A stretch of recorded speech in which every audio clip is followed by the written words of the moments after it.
হবে। এই জায়গায় পুরো পৃথিবীবাসী মুমিন, পুরো পৃথিবীবাসী মুসলিম, নাকি কোনো ব্যক্তি অস্বীকার করে মৃত্যুকে? সবাই মৃত্যুকে স্বীকার করেছে, মরতে হবে। এইখানে সবাই মুসলিম, সবাই মুমিন, কেউ কাফের নাই, কেউ এটাকে অস্বীকার করেনি। কিন্তু মুমিন আর মুসলিমের পার্থক্য হবে কখন? মুমিন আর কাফেরের মধ্যে তার পরের অংশ থেকে। আল্লাহ কি বলেছেন? সুম্মা তুওয়াফাউনা উজুরাকুম, তারপরে তোমাদেরকে উঠানো হবে তোমাদের পারিশ্রমিক দেওয়ার জন্য। সুম্মা তুওয়াফাউনা উজুরাকুম ইয়াউমাল কিয়ামা, তোমাদেরকে কিয়ামতের মাঠে উঠানো হবে। এই একই আয়াত আল্লাহ সুবহানাহু ওয়া তাআলা সূরা আনকাবুত এবং সূরা আম্বিয়ার মধ্যে রেখেছেন। আনকাবুতে আপনি 29 নম্বর সূরার 17 নম্বর আয়াতে পেয়ে যাবেন। তাতে আল্লাহ বলেছেন, কুল্লু নাফসিন যায়িকাতুল মাউত সুম্মা ইলাইনা তুরজাউন, তারপর তোমাদেরকে কিন্তু আমার কাছে ফিরে আসতে হবে। এখানে হলো মুমিন আর কাফেরের মধ্যে পার্থক্য, যে আমাদেরকে মৃত্যু হবে এটা যেমন সত্য, মৃত্যুর পর আমাদেরকে আবার উঠানো হবে এটা চূড়ান্ত সত্য। এখন যেই ব্যক্তি এটা বিশ্বাস করে যে আমাদেরকে আল্লাহর কাছে দাঁড়াতে হবে, তাহলে সেই ব্যক্তির আমল আর যেই ব্যক্তি বলে যে আমাদেরকে আল্লাহর কাছে দাঁড়াতে হবে না, এই দুই ব্যক্তির আমলে কি পার্থক্য হওয়ার দরকার নাই? যেই ব্যক্তি বলতেছে ইন হিয়া ইল্লা হায়াতুনাদ দুনিয়া নামুতু ওয়া নাহইয়া ওয়া মা নাহনু বিমাবউসিন, কাফেররা বলতো। সূরা মুমিনুন বা সূরা মুমিনুন 23 নম্বর সূরার 34, 35, 36 এই আয়াতগুলো দেখেন। তাতে কাফের লিডাররাই কথা বলেছিল যে ইন হিয়া ইল্লা হায়াতুনাদ দুনিয়া, এটা তো একটা দুনিয়া মাত্র। নাহিয়া নামুতু ওয়া নাহিয়া, আমরা এখানে মরে যাই, এখানে জীবিত হয়। ওয়া মা নাহনু বিমাবউসিন, আমাদের আর কোনো পরকাল টরকাল নাই, আমাদেরকে আর উঠানো হবে না। এটা ছিল এক শ্রেণীর মানুষের বিশ্বাস। এরা খেলতামশার সাথে জড়িয়ে থাকতে পারে, এরা যা খুশি তা খেতে পারে, যার তার সাথে সম্পর্ক গড়তে পারে, এরা যার তার ইবাদত করুক বা না করুক হতে পারে। কিন্তু যেই ব্যক্তি বলে ইন্না লিল্লাহি ওয়া ইন্না ইলাইহি রাজিউন, এই ব্যক্তিকে যা খুশি তা করতে পারে, এই ব্যক্তিকে যা খুশি খেয়ে ফেলতে পারে, এই ব্যক্তিকে নিজের জীবন নিজের মতো করে গড়তে পারে। কারণ সে বলতেছে একটা, সে করবে কিভাবে আরেকটা। সে বলতেছে ইন্না লিল্লাহ, আমরা আল্লাহর জন্য বা আল্লাহর কাছ থেকে আমরা এসেছি, ওয়া ইন্না ইলাইহি রাজিউন, আর তার কাছে আমাদের প্রত্যাবর্তন হবে, তার কাছে আমাদেরকে ফিরে যেতে হবে। তাহলে আমরা যদি বিশ্বাস করি যে আমাদেরকে আল্লাহর কাছে ফিরে যেতে হবে, এই বিশ্বাসটা আপনার কি উপকার করেছে বলেন? আজকে এমন কোন ব্যক্তি এখানে আছেন যে নিজেকে মুসলমান মনে করেন না? আছেন এমন কোন ব্যক্তি? সবাই তো নিজেকে মুসলিম মনে করে নাকি না? আমরা সবাই মুসলিম। সবাই কি বিশ্বাস করি যে আল্লাহর সামনে আমাদেরকে দাঁড়াতে হবে? যদি আল্লাহর সামনে আমাদেরকে দাঁড়াতে হবে এটা যদি বিশ্বাস করি, তাহলে আল্লাহ বলতেছেন কোরআন এবং হাদিসের মধ্যে বেশ কিছু জায়গায় যে আল্লাহ এবং পরকালে বিশ্বাসী ব্যক্তি কোনোদিন এই চরিত্রের হইতে পারে না। কোন চরিত্রের? আসুন দুই একটা কথা দেখাই। রাসূলুল্লাহ সাল্লাল্লাহু আলাইহি ওয়াসাল্লাম বলছেন, যেটা ইমাম বুখারী এবং মুসলিম তাদের উভয় কিতাবে এনেছেন হাদিস। রাসূলুল্লাহ সাল্লাল্লাহু আলাইহি ওয়াসাল্লাম থেকে বর্ণনা করা হয়েছে, মান কানা ইউমিনু বিল্লাহি ওয়াল ইয়াউমিল আখির, যেই ব্যক্তি আল্লাহ এবং পরকালে বিশ্বাসী, ফালা ইউযি জারাহু, যেই ব্যক্তি আল্লাহ এবং পরকালে বিশ্বাসী সে কোনোদিন তার প্রতিবেশীকে কষ্ট দিতে পারে না। তার মানে বোঝা যাচ্ছে যে ইমানের সাথে আমলের একটা সম্পর্ক আছে। আল্লাহ বলতেছেন এই কাজটা তো যে সে করবে, তুমি তো আল্লাহ এবং পরকালে বিশ্বাসী, তাহলে তুমি কিভাবে তোমার প্রতিবেশীকে কষ্ট দিতে পারো? কারণ তোমার তো জানা থাকা দরকার, এর জন্য তোমাকে আল্লাহর কাছে দাঁড়াতে হবে। তার মানে এই দুইটা বিশ্বাস এত কঠিন জিনিস যে আল্লাহ এবং পরকালের বিশ্বাস একটা মানুষের চরিত্রকে সুন্দর করতে সক্ষম। এই জন্য রাসূল সাল্লাল্লাহু আলাইহি ওয়াসাল্লাম বলতেছেন ফালা ইউযি জারাহু, সে যেন তার প্রতিবেশীকে কষ্ট না দেয়। তারপর রাসূল সাল্লাল্লাহু আলাইহি ওয়াসাল্লাম কি বলেছেন? মান কানা ইউমিনু বিল্লাহি ওয়াল ইয়াউমিল আখির ফালিয়াকুল খায়র আও লিয়াসমুত, যেই ব্যক্তি আল্লাহ এবং পরকালে বিশ্বাসী সে তার মুখ থেকে কেবল ভালো কথা বলতে পারে, আর না হলে চুপ করে বসে থাকবে। এর দ্বিতীয় কোনো অপশন নাই। যদি আমরা মুসলিম হই, পরকালে বিশ্বাসী হই, আমাদেরকে বলা হয়েছে আমরা যেন যখন কোনো কথা বলবো মুখ থেকে যেন ভালো কথা বলবো, আও লিয়াসমুত, নাহলে চুপ করে বসে থাকবো। বলা হয়েছে মান কানা ইউমিনু বিল্লাহি ওয়াল ইয়াউমিল আখির ফালিয়ুকরিম দাইফা, যেই ব্যক্তি আল্লাহ এবং পরকালে বিশ্বাসী, তার মানে কি? যেই ব্যক্তি মনে করে যে আল্লাহর কাছে আমাকে দাঁড়াতে হবে এবং আল্লাহ আমাকে সওয়াব দেবেন, পারিশ্রমিক দেবেন, আল্লাহর কাছে আমি এর প্রাপ্য পাবো, সেজন্য মেহমানদারি করে, মেহমানকে যেন সম্মান করে। এগুলো ইসলামের বড় বড় কথা। শুধু এই ক্ষেত্রে আল্লাহ সুবহানাহু ওয়া তাআলা পরকালকে তুলে ধরেন নাই, বরং জীবনের সার্বিক ক্ষেত্রে কোরআনের একটা আয়াত আছে, দুইটা আয়াত নিয়ে নেই মর্মে, সূরা নিসার 59 নম্বর আয়াত এবং সূরা আহজাব 21 নম্বর আয়াত। এই আয়াতগুলো আপনারা জানেন, কিন্তু কখনো লক্ষ্য করেননি যে আল্লাহ এখানে কি বলেছেন। আল্লাহ সুবহানাহু ওয়া তাআলা বলেছেন, সমাজে ধর্ম পালন করতে গিয়ে যদি একাধিক হুজুর এক এক রকম কথা বলে, তাহলে তোমাদের উচিত আল্লাহ এবং তার রাসূলের দিকে ফিরে আস, কোরআন সুন্নাহর দিকে ফিরে আস। আর এই কাজটা করবে কারা, সেই কথাটা বোঝাতে গিয়ে আল্লাহ সুবহানাহু ওয়া তাআলা আয়াতটা এইভাবে নাজিল করেছেন যে ইয়া আইয়ুহাল্লাযীনা আমানু আতিউল্লাহ ওয়া আতিউর রাসূলা ওয়া উলিল আমরি মিনকুম ফাইন তানাযাতুম ফি শাইইন ফারুদ্দুহু ইলাল্লাহি ওয়া লির-রাসূল ইন কুনতুম তুমিনুনা বিল্লাহি ওয়াল ইয়াউমিল আখির। আল্লাহ কি বলেছেন, তোমার সমাজে চলতে গেলে, ইসলাম পালন করতে গেলে যদি একাধিক মতবাদ দেখতে পাও, তাহলে তোমার উচিত সেই বিষয়টা কোরআন এবং সুন্নাহ থেকে নেওয়া, কোরআন হাদিসের দিকে ফিরে আসা। আর তারপর আল্লাহ সুবহানাহু ওয়া তাআলা বলেছেন, এই কাজটা কারা করবে, যেই ব্যক্তি আল্লাহ এবং পরকালে বিশ্বাসী। তার মানে আল্লাহর পরকালে বিশ্বাসী ব্যক্তি কোনোদিন নিজের পক্ষ থেকে মাতাব্বরি করতে পারে না, নিজের বিবেক যেটা বলে সেটাই মেনে নিতে পারে না। আল্লাহ বলছেন, তোমাকে কোরআন হাদিসের দিকে ফিরে আসতেই হবে যদি তুমি আল্লাহ এবং পরকালে বিশ্বাসী হও। তেমনি কোরআনের আরেকটা আয়াত আল্লাহ সুবহানাহু ওয়া তাআলা রাসূলুল্লাহ সাল্লাল্লাহু আলাইহি ওয়াসাল্লামকে উত্তম আদর্শ করে দিয়ে এইভাবে আয়াতটা নাযিল করেছেন যে লাকাদ কানা লাকুম ফি রাসূলিল্লাহি উসওয়াতুন হাসানাহ। আমরা এতটুকুই শুধু আলোচনা করি যে রাসূলুল্লাহ সাল্লাল্লাহু আলাইহি ওয়াসাল্লামকে আমাদের জন্য উসওয়ায়ে হাসানা করা হয়েছে। তার মানে জীবনের প্রতিটা ক্ষেত্রে আমরা যেন মুহাম্মদুর রাসূলুল্লাহ সাল্লাল্লাহু আলাইহি ওয়াসাল্লামকে আমাদের সামনে রাখি। তার চলাচল কেমন ছিল, তার ইবাদত কেমন ছিল, তার আকীদা কেমন ছিল, তার মামালাত কেমন ছিল, চরিত্র কেমন ছিল, আমাদের ওঠা বসা কেমন হবে, ঘুমাবো কিভাবে, খাবো কিভাবে, চলবো কিভাবে, সবকিছু যেন আমরা মুহাম্মদুর রাসূলুল্লাহ সাল্লাল্লাহু আলাইহি ওয়াসাল্লামের কাছ থেকে গ্রহণ করি।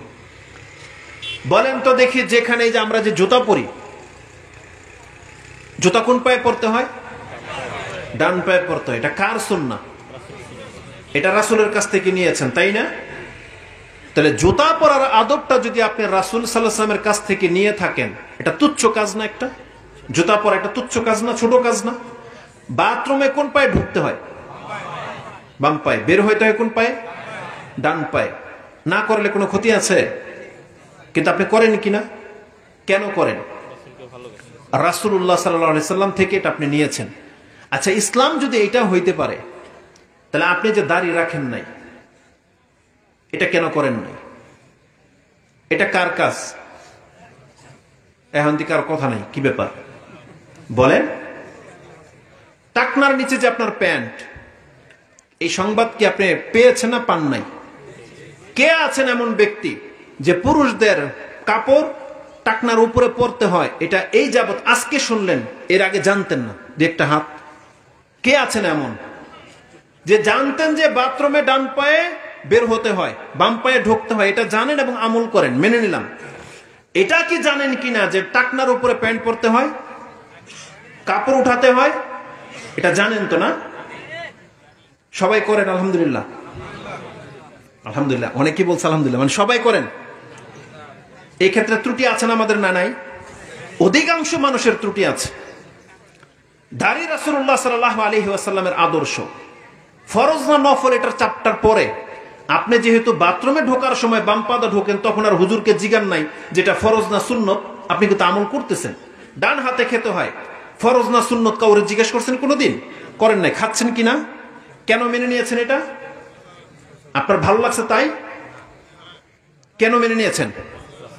রাসূলুল্লাহ সাল্লাল্লাহু আলাইহি ওয়াসাল্লামের সুন্নত হিসেবে যদি মেনে নিয়ে থাকেন, তাহলে 5 ওয়াক্ত নামাজ পড়া কার সুন্নত?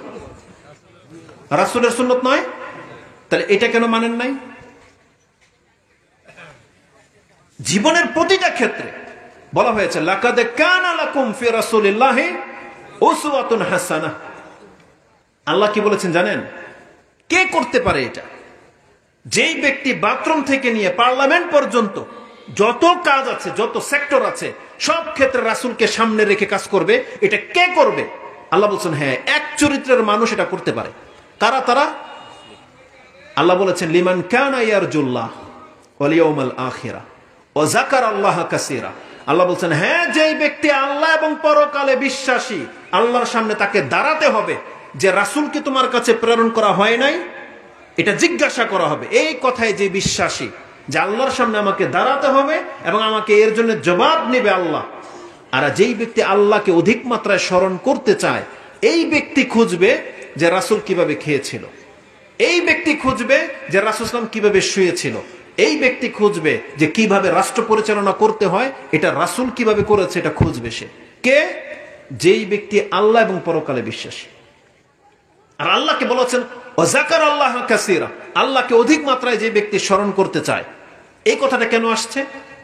তার মানে আপনি যখন ডান হাতে খাবেন, আপনি হলেন আল্লাহকে স্মরণকারী ব্যক্তি। আপনি কেন বাম হাতে খাচ্ছেন না? সেখানে কেউ নাই। অধিকাংশ ক্ষেত্রে আপনি খাচ্ছেন, কেউ থাকে না। আপনি বাম হাতে কেন খাচ্ছেন না? কারণ আপনি জানেন যে এই মুহূর্তে আমার রব আমার সাথে আছে, তিনি দেখতে পাচ্ছেন। বাথরুমের ভিতরে আপনি চাইলে ডান হাত ব্যবহার করতে পারেন, কেউ দেখবে সেখানে গিয়ে। আপনি কেন করতেছেন না? কারণ আপনি জানেন এটা আমার বিধান, আল্লাহ তো সব দেখতেছে। তাহলে জীবনের প্রতিটা অ্যাঙ্গেলে যদি আমরা এভাবে বিচার করি, আল্লাহকে স্মরণ রাখতে পারি, তাহলে আমাদের পরিবর্তন হতে বেশি দিন সময় লাগবে না। কিন্তু আমরা পরিবর্তন হইতে চাই কিনা, এটা হচ্ছে বিষয়। আমাদের জীবনকে এইভাবে সারা জীবন ওয়াজ শুনে আর খুতবা শুনে পার করে দিবেন, নাকি জীবনে কিছুটা অ্যাপ্লাই করবেন যে না আমি এই কথাটা মেনে চলবো?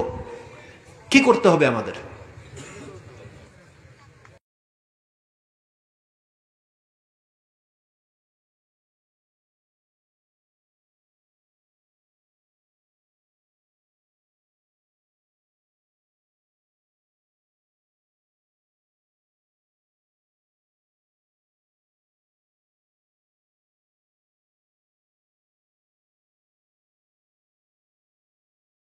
বিশেষ করে একটা বড় সংখ্যার যুবক যারা চাইলে, যাদের যা খুশি তা হোক, একটা খেলা পয়সাওয়ালাদের, এটা দৌড়াইতে পারে না, সাঁতারও পারে না, কষ্ট হয়। একটা খেলা বার করছে গলফ, একটা লাঠি নিয়ে একটা বল বাড়ি দিবে, ও গর্তে গিয়ে পড়বে, এটাই খেলা ওর কাছে।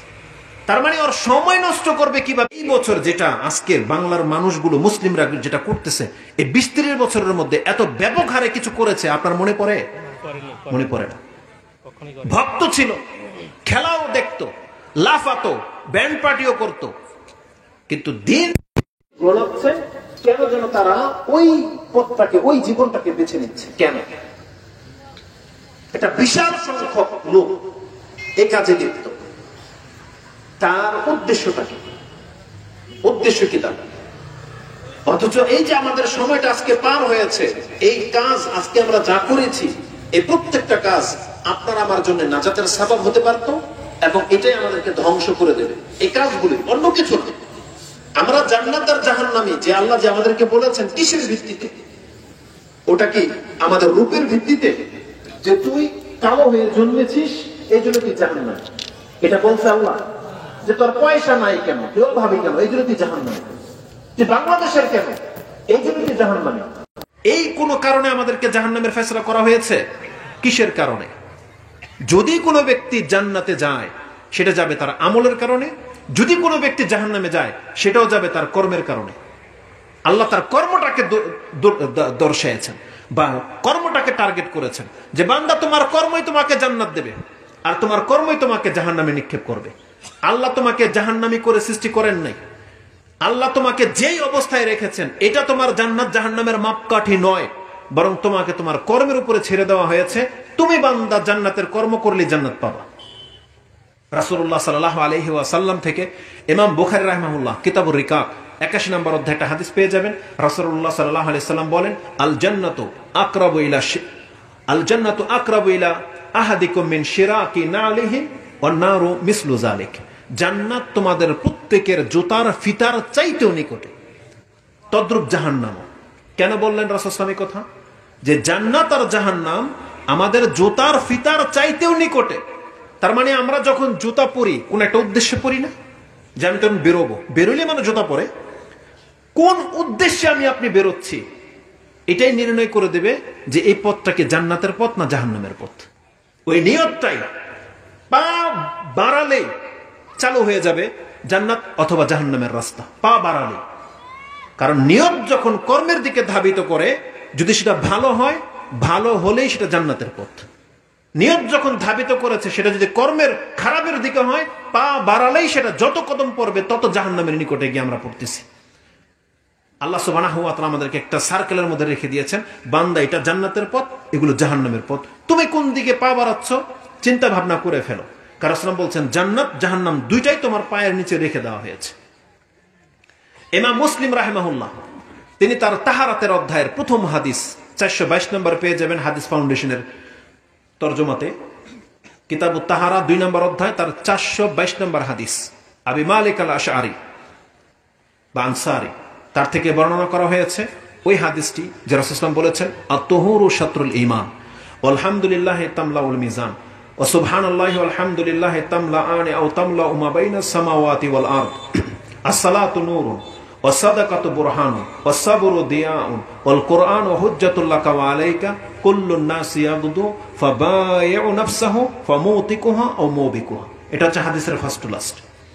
এই হাদিসের মধ্যে দুইটা কথা এত বেশি জটিল, সবটাই অনেকটা গুরুত্বপূর্ণ, কিন্তু শেষের দুইটা কথা আপনি দেখেন আল্লাহ রাসূল কি বলেছেন।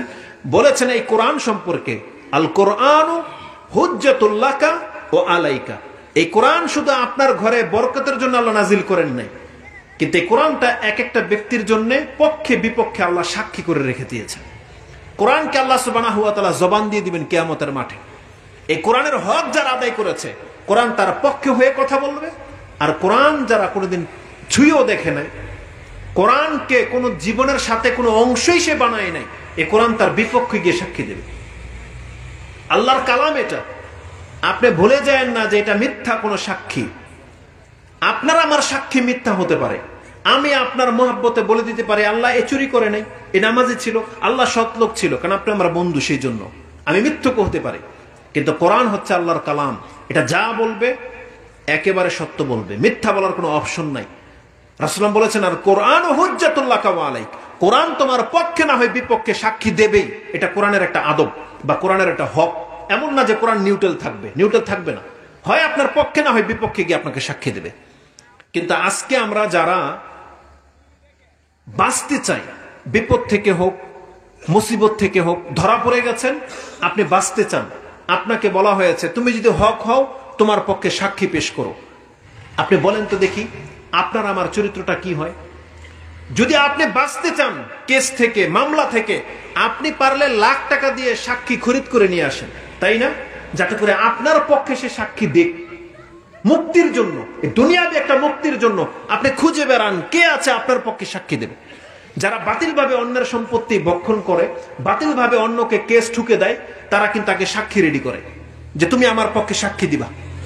টাকা দিয়ে আগে সাক্ষী খরিদ করে, আর জজ বা বিচারক এই সাক্ষীর সাক্ষ্য নিয়ে আপনাকে হয় দোষী না হয় আপনাকে মুক্ত করে দিয়ে থাকেন, নিরপরাধ মুক্ত করে দিয়ে থাকেন। কিসের ভিত্তিতে?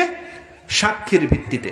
আল্লাহ সুবহানাহু ওয়া তাআলা কোরআনটাকে আপনার আমার পক্ষে সাক্ষী করে দিয়েছেন, যে কোরআন হয় তোমার নাজাতের জন্য সাক্ষী হবে, অথবা তোমাকে কিন্তু জাহান্নামে ফেলার জন্য তোমার বিপক্ষে সাক্ষী দেবে। কিন্তু এই কোরআনটাকে আমরা কোনো মূল্যায়ন করতে পারি না। কোরআনটাকে আমরা একটা পুঁথির কিতাবের মতো গ্রহণ করে দিয়েছি। হিন্দুদের যেমন পুঁথির কিছু কিতাব আছে, ওদের ধর্মীয় কিতাব, যেটা ওদের ব্যক্তির সাথে সম্পর্ক নয়। ইহুদি নাসারাদের যেমন রয়েছে, আজকে মুসলিম সংখ্যার অধিকাংশ মানুষ এই কোরআনটার সাথে সে আচরণ করেছে।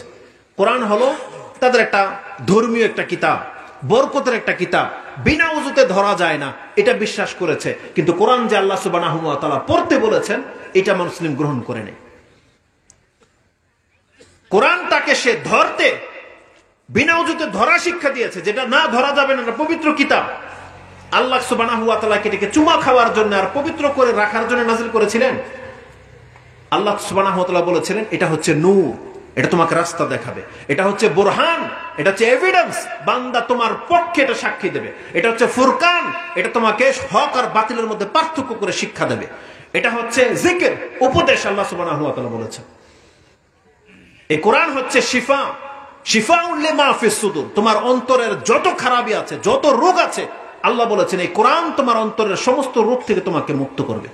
আল্লাহ কি বলেন এই কথা? ইয়া আইয়ুহান নাস কাদ জাআতকুম মাউইযাতুম মির রাব্বিকুম ওয়া শিফাউন লিমা ফিস সুদুর। হে মানুষ সকল, এই উপদেশ তোমার রবের পক্ষ থেকে এসেছে, তোমার অন্তরের যত রোগ আছে সেটাকে থেকে তোমাকে মুক্ত করতে চায় এই কোরআন। বলেন তো দেখি অন্তরের রোগটা কি? দুই একটা আপনাদের কাছ থেকে শুনি। আল্লাহ যে বলেছেন তোমার অন্তরে যে রোগ আছে, এই রোগ থেকে তোমাকে মুক্ত করার জন্য আমি কোরআন নাজিল করেছি। বলেন তো অন্তরের সব থেকে বড় রোগ কি?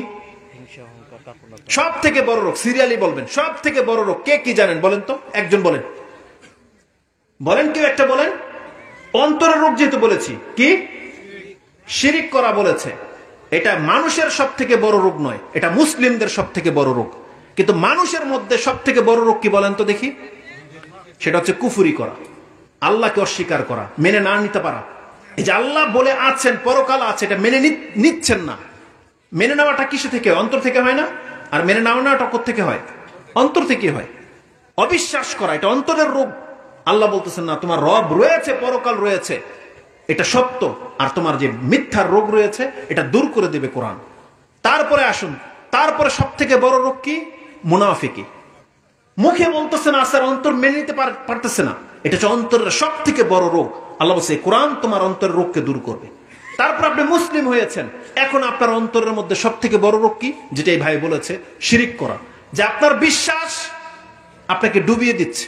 আপনি বলতেছেন আমি মুসলিম, আমি জানি যে আল্লাহু আকবার, আল্লাহ সব থেকে বড়, আল্লাহ গায়েব জানেন, আল্লাহ সবকিছু সম্পর্কে কাদির, কিন্তু তারপরে অন্তরে কেন যেন বিশ্বাস ঢুকে গেছে যে না, অমুক মাজারে গেলেও বাচ্চা হয়, অমুক বাবাও গায়েব জানে।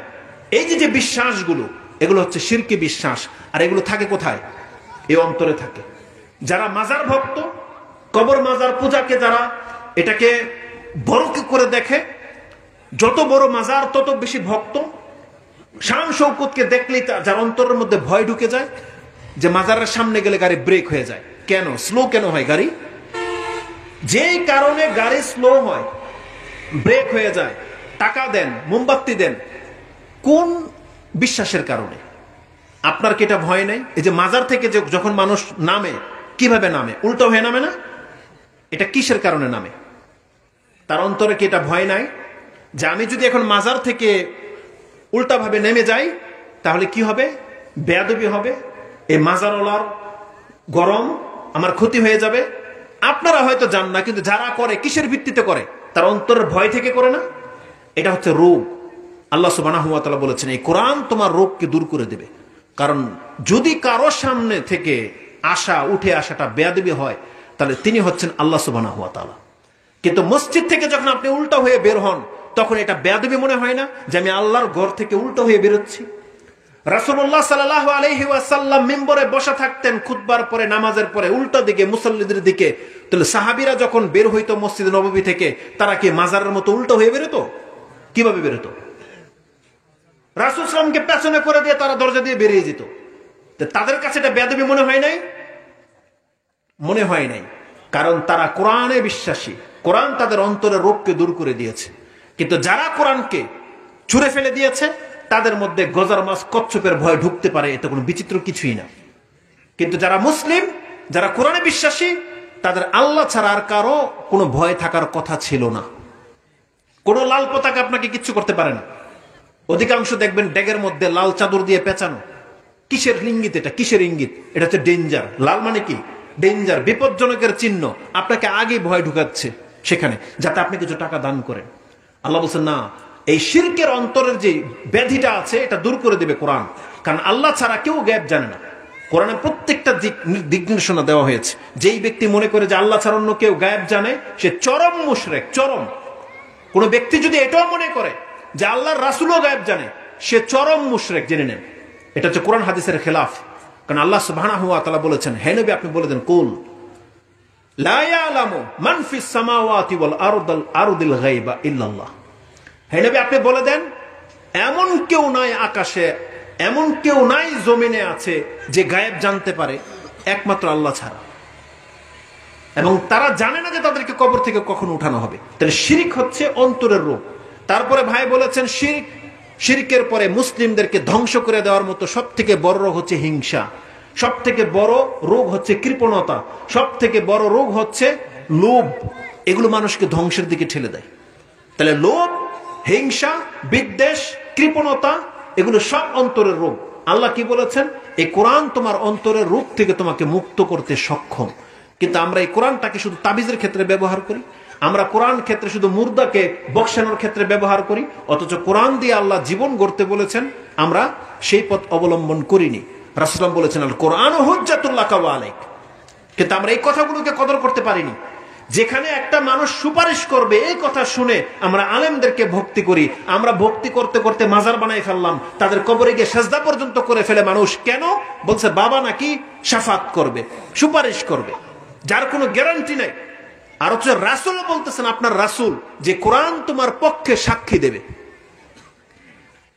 একটা লোক বলল যে আমি তোমার পক্ষে হয়ে সাক্ষী দেব, বা আমি তোমার জন্য সুপারিশ করব, তুমি আমার মুরিদ হও। আপনি হয়ে গেলেন, তার পা চাটতেছেন, তার বুড়ো আঙুল চুষে খাচ্ছেন। আর রাসূল বলতেছেন যে কোরআন তোমার পক্ষে সাক্ষী দেবে, সুপারিশ দাতা কোরআন। কোরআনের পা কোনটা ধরবেন? এখন কোথায় ধরবেন বলেন? কোরআন তো আপনার পক্ষে সাক্ষী দেবে। তাহলে আপনি কেন কোরআনটাকে নিজের পক্ষে সাক্ষী বানাতে চাচ্ছেন না? কেন? যে সংবাদ স্বয়ং রাসূল দিয়েছেন যে কোরআন আমার পক্ষে সাক্ষী দিবে, কিন্তু আপনি আর আমি এই সাক্ষীটাকে প্রয়োজন বোধ করতেছি না। অথচ রাসূলুল্লাহ সাল্লাল্লাহু আলাইহি ওয়াসাল্লাম বলেছেন কিয়ামতের মাঠে সূরা বাকারা, সূরা আলে ইমরান, সূরা মুলক, এই যে সূরাগুলো আছে, সে কোরআন একটা আকৃতি নিয়ে আসবে এবং আল্লাহর কাছ থেকে আপনাকে জাহান্নাম থেকে মুক্ত করেই ছাড়বে। মানে আল্লাহর সাথে তর্ক করতেই থাকবে, আল্লাহর কাছ থেকে চাইতেই থাকবে, যতক্ষণ পর্যন্ত আল্লাহ আপনাকে ক্ষমা না করবেন ততক্ষণ পর্যন্ত। কিন্তু সেই কোরআনটাকে, আল্লাহর কালাম, সেই কোরআনটাকে আমরা ছেড়ে দিয়েছি। তারপরে রাসূল সাল্লাল্লাহু আলাইহি ওয়াসাল্লাম বলেছেন কুল্লুন নাসি ইয়াগদু, প্রত্যেকটা মানুষের সকাল হয়।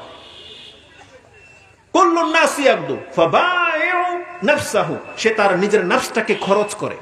24 ঘন্টা আমরা নিজের দেহটাকে খরচ করেছি আজকে কোনো না কোনো কাজে। ফামাউতিকুহা আও মাউবিকুহা, রাসূলুল্লাহ সাল্লাল্লাহু আলাইহি ওয়াসাল্লাম বলেছেন আজকে তার কাজগুলো হয়েছে, হয় সে নিজেকে ধ্বংস করেছে অথবা নিজেকে জাহান্নাম থেকে মুক্ত করে নিয়েছে। আমাদের কর্ম দুইটার একটা অবশ্যই, হয় আমরা জাহান্নাম থেকে মুক্ত হওয়ার কাজ করেছি, না হয় নিজেকে জাহান্নামের দিকে ঠেলে দিয়েছি। এই দুইটা কাজের একটা অবশ্যই হয়েছে। তাহলে আজকে যারা খেলতামশার মধ্যে লিপ্ত হয়ে গেছে, এই দুনিয়া নিয়ে আমরা এইভাবে ঝুঁকে গেছি, আমি আপনি জানি না যে আমাদের উদ্দেশ্য কি, আগামীকাল আমাদের সাথে কি হতে যাচ্ছে। এটা উদ্দেশ্যবিহীন আমরা আচরণ করতেছি। অথচ কোরআনে আল্লাহ সুবহানাহু ওয়া তাআলা বলছেন ইকতারাবা লিন-নাসি হিসাবুহুম ওয়া হুম ফি গাফলাতিন মুরিদুন। আল্লাহ বলতেছেন মানুষের হিসাব নিকাশের সময় একেবারে ধার প্রান্তে চলে আসছে, অথচ মানুষ গাফিলতিতে মুখ ফিরিয়ে আছে। মানুষ কি মনে করেছে তাদেরকে এইভাবে ছেড়ে দেওয়া হবে? আল্লাহ সুবহানাহু ওয়া তাআলা কি বলছেন? আফাহাসিবতুম আন্নামা খালাকনাকুম আবাসা ওয়া আন্নাকুম ইলাইনা লা তুরজাউন, তোমরা কি ভেবেছো তোমাদেরকে কি আমি খড়কুটার মতো ফেলে দেওয়ার জন্য সৃষ্টি করেছি, আর তোমাদেরকে কি আমার কাছে ফিরে আসতে হবে না? কিন্তু আমাদের চরিত্র কি বলতেছে, আমাদের উদ্দেশ্য কি? যদি একটা মুসলিম না জানে তার টার্গেট কি, কোথায় সে কোথা থেকে এসছে, কোথায় যাবে, এটা যদি আমাদের উদ্দেশ্য না থাকে, তাহলে পশুর মধ্যে আর আমাদের মধ্যে কি পার্থক্য? আল্লাহ তো আমাদেরকে সম্মানিত সৃষ্টি করেছিলেন। এই খেলতামশার জন্য তো আল্লাহ আমাদেরকে সৃষ্টি করে নাই। বরং আল্লাহ সুবহানাহু ওয়া তাআলা কি বলেছেন জানেন কোরআনে? মুমিন বান্দা যারা হয়, যারা দয়াময়ের বান্দা হতে চায়, তাদের চরিত্র কি কোরআনের বিভিন্ন জায়গায় আল্লাহ উল্লেখ করেছেন। তাদের সাথে খেলতামশার সাথে সম্পর্ক থাকতে পারে না। কোরআনের একটা ব্যতিক্রমী একটা আয়াত আমি আপনাকে দেখাই। কোরআনের যেখানে আপনি পড়বেন, সূরা বাকারা থেকে পড়েন, আলে ইমরান থেকে পড়েন, সূরা লোকমান পড়েন, যেখানে আছে দেখবেন সালাতের পরে যাকাতের কথা আছে। সালাতের পরে যাকাতের, কোরআনের বহু আয়াতে, প্রায় 80টারও অধিক আয়াতের মধ্যে সালাত আর যাকাত পাশাপাশি এসেছে। কিন্তু আল্লাহ সুবহানাহু ওয়া তাআলা সূরা মুমিনুনের মধ্যে বলেছেন প্রকৃত মুমিন কারা হবে, কেমন হবে। আল্লাহ সুবহানাহু ওয়া তাআলা বলেন কাদ আফলাহাল মুমিনুন, মুমিনরা সফল কাম। কারা তারা? আল্লাযীনা হুম ফি সালাতিহিম খাশিউন, যারা তাদের নামাজে বিনয়ী, খুশু-খুজুর সাথে সালাত আদায় করে, ভীতির সাথে। যেই নামাজি আল্লাহর সামনে ভয়ের সাথে দাঁড়ায়, ভীত সন্ত্রস্ত হয়ে সালাত আদায় করে, আল্লাহ সুবহানাহু ওয়া তাআলা এখানে যাকাতের আয়াতটাকে পেছনে দিয়ে দিয়েছেন। এই নামাজে খুশু-খুজুর সাথে নামাজ পড়ে, এটা বলার পর আল্লাহ বলতেছেন প্রকৃত মুমিন নামাজীদের গুণ কেমন হবে। এখানে আপনি মুমিন বলতে পারেন না, বলেন একটা নামাজীর গুণ কেমন হবে। আল্লাহ বলছেন আল্লাযীনা হুম আনিল লাগwi মুরিদুন, বরং এইভাবে যেই ব্যক্তি সালাত আদায় করে, যেই ব্যক্তি মুমিন, নাজাতপ্রাপ্ত মুমিন, সে কোনোদিন খেলতামশার সাথে জড়াতে পারে না। বলছেন আনিল লাগwi মুরিদুন, সে লাগো থেকে মুখ ফিরাবে। এটা হচ্ছে মুমিনের চরিত্র হইতে হবে। যারা নাজাত পাবে তাদের গুণ বর্ণনা করা হচ্ছে এখানে, যে তারা খুশু খুজুর সাথে সালাত আদায় করে এবং তারা লাগো খেলতামশা থেকে নিজেকে দূরে রাখে, পরহেজ করে। কিন্তু আজকে আমাদের এই বড় চরিত্র দুইটাই মিসিং আছে। আমরা মুখে বলি আমরা মুসলিম, কিন্তু আমরা সালাত আদায় করি না, আর আমরা খেলতামশার সাথে জড়িয়ে গেছি। কেন হলো এটা? নাজাত কিসে আছে? কোন ব্যক্তিকে এটা বলতে পারেন যে নিজেকে আহলে হাদিস বললেই নাজাত পাবেন? কোন দলিল আছে কারো কাছে? মুসলিম যত বড় আপনি নাম নিয়ে নেন, আমি তো মনে করি আহলে হাদিস নামের চাইতেও আরো বড় বড় শব্দ ইহুদি নাসারারা শিয়ারা নিয়েছিল। শিয়াদের মধ্যে একটা দল আছে হিজবুল্লাহ, আল্লাহর দল হিজবুল্লাহ। আর কোরআনে আল্লাহ সুবহানাহু ওয়া তাআলা কি বলেছেন? আলা ইন্না হিজবাল্লাহি হুমুল মুফলিহুন বলা হয়েছে, তাই না? যে আল্লাহর যারা দল তারাই হচ্ছে মুফলিহুন, তারাই হচ্ছে সফল কাম। আর শিয়ারা ওই নাম নিয়ে নিয়েছে, আমরা হলাম হিজবুল্লাহ। ইহুদিরা বলতো নাহনু আবনাউল্লাহি ওয়া আহিব্বাহ। আরে কুফরি কথা বলেছে, ওটা আলাদা একটা সাবজেক্ট, কিন্তু দাবি কি করেছিল? আল্লাহর যদি সন্তান থাকতো তাহলে কতটা মর্যাদার ব্যাপার ছিল। আল্লাহর সন্তান। আজকে যারা রাষ্ট্রের নায়কের জন্মের বংশের আত্মীয়, তারা কত পাওয়ার দেখায়, দেখায় না? যে আমার খালাতো বোন প্রধানমন্ত্রী, তার পাওয়ারটাই অন্যরকম। তাকে পাওয়ার দেওয়া হোক আর না হোক, সে ওই সম্পর্কের কারণে তোলপাড় করে ফেলে। ইহুদিরা কি দাবি করেছিল? নাহনু আবনাউল্লাহি ওয়া আহিব্বাহ, আমরা আল্লাহর সন্তানদের সন্তান এবং আমরাই হলাম আল্লাহর কাছে সব থেকে বেশি মুহিব্বিন, ভালোবাসার পাত্র। এই দাবি কি ওদেরকে নাজাত দিতে পারবে? কেন পারবে না? এর চেয়ে বড় দাবি আর কি হতে পারে? যে আমরা আল্লাহর মোহাব্বতের লোক, কত বড় দাবি করেছিল। তাহলে এই দাবি যদি ওদেরকে নাজাত দিতে না পারে, তাহলে আপনি নিজেকে আহলে হাদিস বললেই কিভাবে নাজাত পেয়ে গেলেন? বলেন, কিভাবে পেয়ে গেলেন? শুধু মুখে মুসলিম আর মুমিন বললেই আল্লাহ সুবহানাহু ওয়া তাআলা নাজাত দিয়ে দিবে? আল্লাহ সুবহানাহু ওয়া তাআলা সূরা আনকাবুতে সেই কথা বলেছেন যে তোমরা কি মনে করো, তোমরা যদি এই কথা বলো যে কালু আমান্না, আমরা ঈমান এনেছি, ওহুম লা ইফতানুন, আর তোমাদেরকে পরীক্ষা করা হবে না। ওয়ালাকাদ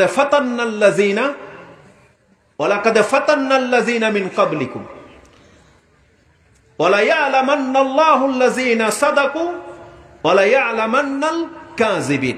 আল্লাহ সুবহানাহু ওয়া তাআলা বলেছেন, যারা কি মনে করে যে আমি ঈমান এনেছি এ কথা বললেই তোমাকে ছেড়ে দেওয়া হবে আর তোমাকে পরীক্ষা করা হবে না, তোমার পূর্বের প্রত্যেককে পরীক্ষা করেছিলাম এবং আমি অবশ্যই এই জমিনে পরীক্ষা করে দেখে নেব কে সত্যবাদী আর কে মিথ্যু, কে মুমিন আর কে মুনাফিক। এটা 11 নম্বর আয়াতে বলেছেন, আমি দেখে নেব, আল্লাহ সুবহানাহু ওয়া তাআলা বলেছেন। তার মানে আমাদের পরীক্ষা চলতেছে। তাহলে বড় বড় নাম নিলেই শুধু নাজাত পাওয়া যায় না। নাজাতের জন্য আল্লাহ সুবহানাহু ওয়া তাআলা কিছু শর্ত, কন্ডিশন রেখেছেন, যে তোমাকে এই সূত্রের ভিত্তিতে আসলে তুমি নাজাত পাবে, নয়তো নয়। কোরআনে আল্লাহ সুবহানাহু ওয়া তাআলা সূরা মায়দার মধ্যে একটা আয়াতে উল্লেখ করেছেন, লাস্তুম আলা শাই হাত্তা তুকিমুত তাওরাতা ওয়াল ইনজিলা ওয়া মা উনজিলা ইলাইকুম মির রাব্বিকুম। ইমাম সুফিয়ান আস-সাউরি রাহিমাহুল্লাহ এই আয়াত সম্পর্কে বলেন, ইমাম বুখারী তার কথাটাকে কোট করেছেন, যে ইমাম সুফিয়ান আস-সাউরি রাহিমাহুল্লাহ তিনি বলতেন, মা ফিল কোরআনি আয়াতুন আশাদ্দু আলাই, কোরআনের এমন কোন আয়াত এতটা কঠিন হয়নি আমার কাছে যে আয়াতটা, এই আয়াতটা এতটা কঠিন। কি আছে? যে লাস্তুম আলা শাই, তোমরা উল্লেখযোগ্য কিছুই নও, হাত্তা তুকিমুত তাওরাতা ওয়াল ইনজিলা ওয়া মা উনজিলা ইলাইকুম মির রাব্বিকুম। তোমার রবের পক্ষ থেকে যে কোরআন নাজিল হয়েছে, তুমি যদি এটার বাস্তবায়নকারী না হও, তাহলে তুমি আল্লাহর কাছে উল্লেখযোগ্য কিছুই নও। কিন্তু আমরা আজকে আল্লাহ সুবহানাহু ওয়া তাআলার সেই বিধানটাকে ছুঁড়ে ফেলে দিয়েছি। আমরা অধিকাংশ মানুষ, এখানে ওয়াজ মাহফিল হচ্ছে না, যতগুলো লোক এখানে উপস্থিত তার চেয়ে অধিক মাত্রায় দেখেছি মেলার মধ্যে, অধিকাংশ লোক বাজারের মধ্যে। ওয়াজ মাহফিল দিয়ে টাকা খরচ করে কমিটির লোক। লাভবান কারা হয়? ওই ব্যবসায়ীরা হয়। সে তার মেলা বিক্রি করার জন্য মেলা দেখতে আসছে এখানে সে। আপনি কি ভাববেন না এটা সাধারণ কোনো অপরাধ? আজকে যারা মুরব্বীরা এখানে ওয়াজ শুনতে আসছেন আর আপনার ছেলেকে স্টল দিয়ে বসিয়ে দিয়েছেন, আপনি ভাববেন আমি নেকি কামাই, তুই দুনিয়া কামা, এইভাবে নাজাত পাওয়া যাবে না। আপনি এখানে ওয়াজ শুনতে এসেছিলেন, আপনার সন্তানকেও এখানে আনতে হতো, বরং আপনার ছেলে, আপনার পরিবারের লোক, আপনার ভাই যারা দোকান দিয়েছে, সে মানুষকে কথা শোনা থেকে বাধা দিয়ে রেখেছে, সে ওয়াজে সে বাধা দিয়েছে। খেলতামশার জন্য মানুষকে লেলিয়ে দিয়েছে, শয়তান তাদেরকে ব্যবহার করেছে। আরে মানুষগুলো সারাক্ষণ থাকে মাঠে ঘাটে বাজারে, কিন্তু বছরে একটা দিন চেষ্টা করা হয় যে তাদেরকে এই ওয়াজের মাধ্যমে কিছুক্ষণ যেন আটকে রাখা যায়, তাদেরকে উপদেশ দেওয়া যায়। সেই ক্ষেত্রে বাজারে সন্তান যাচ্ছে না, আর বাজারকে আপনি আপনার ঘরের ভিতরে এনে বসিয়ে দিয়েছেন। অথচ আপনি নিজেই বলতেছেন যে আহাব্বুল বিলাদি ইলাল্লাহি মাসাজিদুহা ওয়া আগবাদু বিলাদি ইলাল্লাহি আসওয়াকুহা। আল্লাহর কাছে সবথেকে রাগান্বিত ঘৃণিত জায়গা হচ্ছে বাজার, যেখানে বাজার মিলে। আর ওয়াজ মাহফিলের মধ্যে আপনি চারদিকে বাজার মিলিয়ে দিবেন, আর আপনি বলতেছেন আমি ওয়াজ থেকে বরকত নেব। এটা হতে পারে? এটা কোনোদিন হতে পারে না। এটা বিবেকবান যারা নেতা, যারা দায়িত্বশীল, তারা থাকতে ওয়াজের মধ্যে এইভাবে খোলেআম আপনি বাজার মিলাবেন প্রত্যেকটা ওয়াজের মধ্যে। এই তামসা শুরু হয়েছে কবে থেকে? তো মানুষ উপদেশ শুনবে, আপনি পাশের মধ্যে আপনি সাপ খেলা দেখাচ্ছেন, আর এখানে আপনি পুঁতির মতন কোরআন পড়বেন, উপকার পাবেন আপনি? অধিকাংশ মানুষের অন্তর ঝুঁকে গেছে ওই খেলতামশার দিকে। এই বাহানায় ঘরের যুবতী মেয়েরা তারা এসে ডেটিং করে সেখানে, ওয়াজের বাহানা। তারা কি ওয়াজ শুনতে আসছে এখানে? তাহলে কিসের উপদেশ দিবেন? কোন জাতিকে আপনি উপদেশ দিবেন? আল্লাহর কালাম শোনাতে গেলে, মানুষকে বুঝাতে গেলে আপনাকে সেই রাস্তা অবলম্বন করতে হবে। আপনি দুনিয়াও নিবেন, দিনও নিবেন, এই দুইটা কোনোদিন পাশাপাশি চলতে পারে না। আপনাকে দিন দিলে দিন নিতে হবে, মেলা করবেন মেলা করেন, দুইটাকে পাশাপাশি কোনোদিন চলেনি, চলবেও না।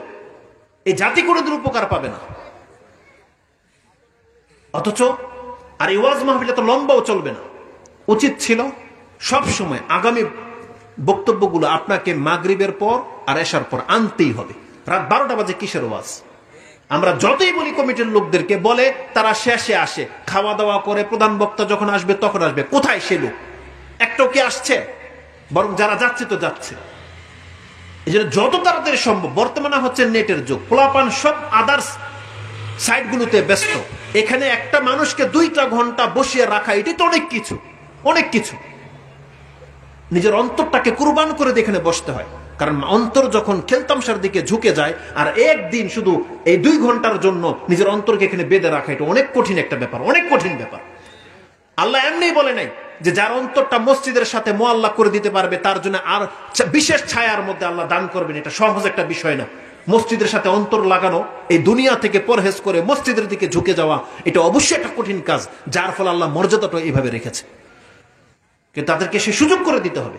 আপনি এখানে সিনেমা হল লাগিয়ে দিবেন আর বলবেন আসো আমাদের উপদেশ শোনো, এটা হয় কখনো? কখনো হবে না। এই জন্য যদি আপনি আপনার জাতির কল্যাণ চান, তাহলে শয়তানি যতগুলো রাস্তা আছে এটাকে বন্ধ করতে হবে। তখন উপদেশ দেন, সে উপদেশ গ্রহণ করবে। কিন্তু দুইটাকে যদি আপনি উন্মুক্ত রাখেন, তাহলে এটা পৃথিবীর ইতিহাসের রেকর্ড যে অবশ্যই গানের মঞ্চ হচ্ছে আর বক্তব্য হবে। কোনোদিন বক্তব্যের ফিল্ডে মানুষ বেশি হবে না, কোনোদিন হবে না। কারণ মানুষের অন্তর বলে কথা, আর শয়তান সবসময় ওইদিকে মানুষকে ঝুঁকিয়ে রাখবে। এই জন্য তাতেই কল্যাণ আছে। অল্প হোক মানুষ, কিন্তু তাদেরকে কথা শোনার মতো পরিবেশ করে দিতে হবে। এইসব মেলা ঠেলা চলবে না মাহফিলের মধ্যে। আর যদি এমন হতো যে আপনার পুরো খরচটা এই বেয়ার করবে এই দোকানদাররা, যে তারা প্রত্যেকে 10,000 টাকা করে ভাড়া দিয়ে আপনার দোকান নিয়েছে যাতে আপনার মাহফিলের পুরো টাকা উঠে যায়, তো নিয়ে আসেন সে টাকা। তাইলে এটা কল্যাণ করছিল মাহফিল আল্লাহদের। তাহলে তারা আপনারা টাকা দিয়ে খরচ করে প্যান্ডেল করবেন, ওয়াক ডাকবেন, বক্তব্য বক্তা নিয়ে আসবেন, আর মাঝখান থেকে লাভ খাবে তারা। এটা কোন জাতির নিয়ম হলো? তা আমাদেরকে উপদেশ মেনে চলতে হবে। আমি আমার বিষয়ের দিকে ফিরে আসি, লম্বা কথা হয়ে গেছে আদার সাইডে। কোন মানুষ যদি চরিত্রবান হতে চায়, আমি আজকে একটা কথা পড়লাম, সুবহানাল্লাহ, আগে আমার এটা জানা ছিল। আবু দাউদ রাহিমাহুল্লাহ তিনি তার কিতাবের ভূমিকাতে একটা কথা এনেছেন। আবু দাউদ সিজিস্তানী তিনি বলছেন, কাতাবতু আন রাসূলিল্লাহি সাল্লাল্লাহু আলাইহি ওয়াসাল্লাম 500,000 হাদিসিন। আমি রাসূলুল্লাহ সাল্লাল্লাহু আলাইহি ওয়াসাল্লাম থেকে বর্ণিত হয়েছে এরকম 5 লাখ হাদিস সংগ্রহ করেছি। তার মধ্যে থেকে সাবিতু আনহা, তার থেকে উপস্থিত বা আমার কাছে সাবিত মনে হয়েছে 4,000 হাদিস, 4,000 হাদিস আমি সাবিত পেয়েছি, যেটা সূত্রের ভিত্তিতে রাসূল সাল্লাল্লাহু আলাইহি ওয়াসাল্লাম পর্যন্ত পৌঁছে, যিনি তার কিতাবে সেই হাদিসগুলো এনেছেন।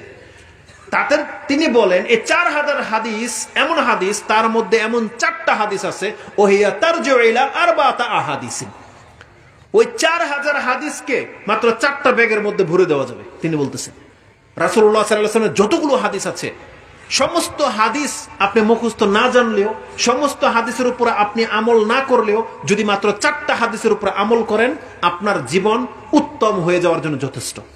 তিনি বলতেছেন কি, ওয়ায়াকফি লিল ইনসানি লিদীনিহি মিন যালিকা আরবাআতা আহাদিস। আমার কাছে যে 4টা হাদিস প্রাধান্য পেয়েছে, তিনি বলতেছেন একটা মুসলিম, একজন ব্যক্তি যদি প্রকৃত দিনদার হতে চায়, তার জন্য এই 4টা হাদিস যথেষ্ট। তিনি এইভাবে বলেছেন। সে কি সেই 4টা হাদিস? যে 4টা হাদিসের উপর আমল করলে বা নিজের জীবনের বাস্তবায়ন করলে আপনি প্রকৃত মুসলিম হতে পারবেন। তার প্রথম হচ্ছে ইন্নামাল আমালু বিন্নিয়াত। তিনি বলছেন ওমর ইবনে খাত্তাব রাদিয়াল্লাহু তাআলা আনহুর হাদিসটি, যে রাসূল সাল্লাল্লাহু আলাইহি ওয়াসাল্লাম বলেছেন ইন্নামা লিকুল্লি ইমরিইন মা নাওয়া, একজন ব্যক্তি তাই পাবে যা সে নিয়ত করে। এই হাদিসটি লাগবে, কারণ নিয়ত যদি ঠিক না হয় তাহলে আমাদের মধ্যে লোক দেখানো কাজ হয়ে যাবে, আমাদের মধ্যে লোভ, হিংসা, বিদ্বেষ জেগে যাবে। কিন্তু নিয়তের ভিত্তিতে যদি আমরা কাজ করি, আর নিয়ত যদি হয় আল্লাহর সন্তুষ্টি, জান্নাত লাভ, তাহলে আমাদের কাজ করতে কোনো কষ্ট হবে না। তারপরে দ্বিতীয় হাদিস কি তিনি বলেছেন, উত্তম চরিত্রবান হতে গেলে নোমান বিন বাশির রাদিয়াল্লাহু তাআলার হাদিস, আল হালালু বাইয়িনুন ওয়াল হারামু বাইয়িনুন, এই হাদিসটা লাগবে, যেটা ইমাম বুখারী তারা 52 নম্বরে এনেছেন, ইমাম মুসলিম এই হাদিস এনেছেন, তার মাসাকাত পানি সেচের অধ্যায়ের মধ্যে এনেছেন এই নোমান বিন বাশিরের হাদিসটি। 3 নম্বর হাদিস তিনি বলেছেন মিন হুসনিল ইসলামিল মারই তারকুহু মা লা ইয়ানি, একজন ব্যক্তির উত্তম চরিত্রবান হওয়ার লক্ষণ হলো, উত্তম মুসলিম হওয়ার লক্ষণ হলো, যেই জিনিসের সাথে তার কোনো সম্পর্ক নাই সে ওটা জড়ায় না, ওখান থেকে সরে আসে সে। এটা অনেক গুরুত্বপূর্ণ একটা কথা। এই সম্পর্কে দুই একটা কথা বলবো, আর একটা 4 নম্বর হাদিসটা বলে নিই। চতুর্থ হাদিস হচ্ছে তিনি বলেছেন আয-যুহুদু ফিদ দুনিয়া, মানে ইজহাদ ফিদ দুনিয়া ইউহিব্বুকাল্লাহ ওয়াজহাদ ফিমা ফি আইদিন নাস ইউহিব্বুকান নাস। এটা একটা হাদিস। আরেকটা কেউ বলেছেন যে এটা হলো লা ইউমিনু আহাদুকুম হাত্তা ইউহিব্বা লি আখিহি মা ইউহিব্বু লিনাফসি, একজন ব্যক্তি প্রকৃত মুমিন হতেই পারবে না যতক্ষণ পর্যন্ত সে নিজের জন্য যেটা ভালোবাসে এটা তার ভাইয়ের জন্য ভালো না বাসবে। আপনি যে জিনিসটা চাচ্ছেন এটা আপনার ভাইয়ের জন্য চাইতে হবে। এটা যতক্ষণ পর্যন্ত কোনো ব্যক্তি নিজের জীবনে বাস্তবায়ন করতে না পারবে, তাহলে তার চরিত্র ঠিক হবে না। আপনি কি মনে করেন যে 4টা কথা কত গুরুত্বপূর্ণ? আরেকজন আলেম বলেছেন এই 4টা হাদিসও নয়, বরং এই 4টা হাদিসের 4টা বাক্য আপনার জীবনকে পরিবর্তন করে দিতে সক্ষম। তিনি বলেছেন ইন্নামাল আমালু বিন্নিয়াতের মধ্যে ওয়া ইন্নামা লিকুল্লি ইমরিইন মা নাওয়া, এই একটা লাইন আপনার জীবনকে শুধরে দেবে। আর নোমান বিন বাশিরের হাদিসটি লম্বা, তাতে কি আছে, আল হালালু বাইয়িনুন ওয়াল হারামু বাইয়িনুন ওয়া বাইনাহুমা উমুরুন মুশতাবিহাত লা ইয়ালামু কাসীরুম মিনান নাস। তারপরে বলেছেন মানিত্তাকা শুবহাত ইস্তাবরা লিদীনিহি ওয়া ইরদিহি ওয়া মান ওয়াকা ফিশ শুবহাত ওয়াকা ফিল হারাম কাররাই হাওলাল হিমা ইউশিকু আইয়ারতা ফিহি আলা কুল্লি মালিকিন হিমা আলা ইন্না হিমাল্লাহি মাহারিমুহা আলা ইন্না ফিল জাসাদি মুদগা ইযা সালুহাত সালুহাল জাসাদু কুল্লু ওয়া ইযা ফাসাদাত ফাসাদাল জাসাদু কুল্লু আলা ওয়া হিয়াল কলব। এটা হচ্ছে হাদিসের ফার্স্ট টু লাস্ট। এর অনেক কথা আছে, কিন্তু এই হাদিসের মধ্যে কি আছে, মানিত্তাকা শুবহাত, যেই ব্যক্তি সন্দিহান বিষয় থেকে নিজেকে বাঁচিয়ে নিল, ইস্তাবরা লিদীনিহি ওয়া ইরদিহি, তাহলে সেই ব্যক্তি তার মান মর্যাদা এবং তার দ্বীনকে হেফাজত করে নিল। এই কথাটা এতটা দামি কথা যে রাসূল সাল্লাল্লাহু আলাইহি ওয়াসাল্লাম বলেছেন, হারাম তো দূরের কথা, যেই ব্যক্তির সন্দেহ হয় এটা কি হালাল না হারাম স্পষ্ট না, যেহেতু জানি না ধরবো না, সে এখান থেকে যদি নিজেকে বাঁচিয়ে নিতে পারে, এরপরটাই হচ্ছে হারাম।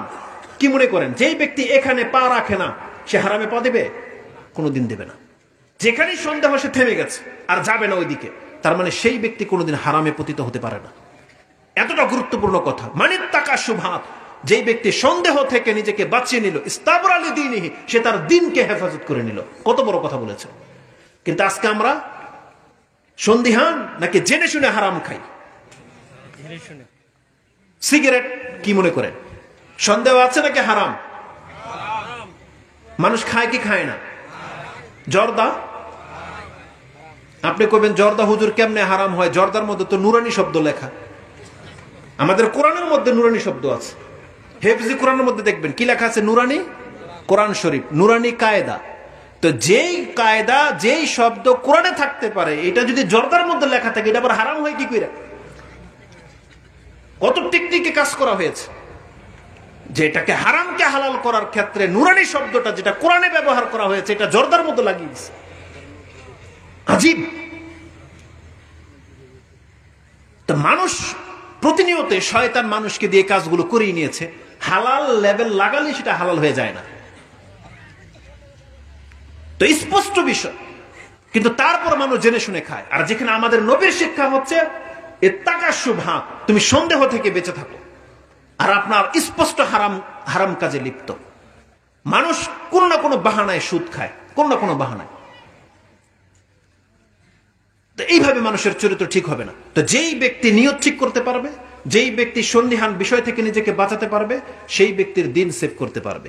তৃতীয় হাদিস যেটা বলেছিলেন, কি বলেছিলেন?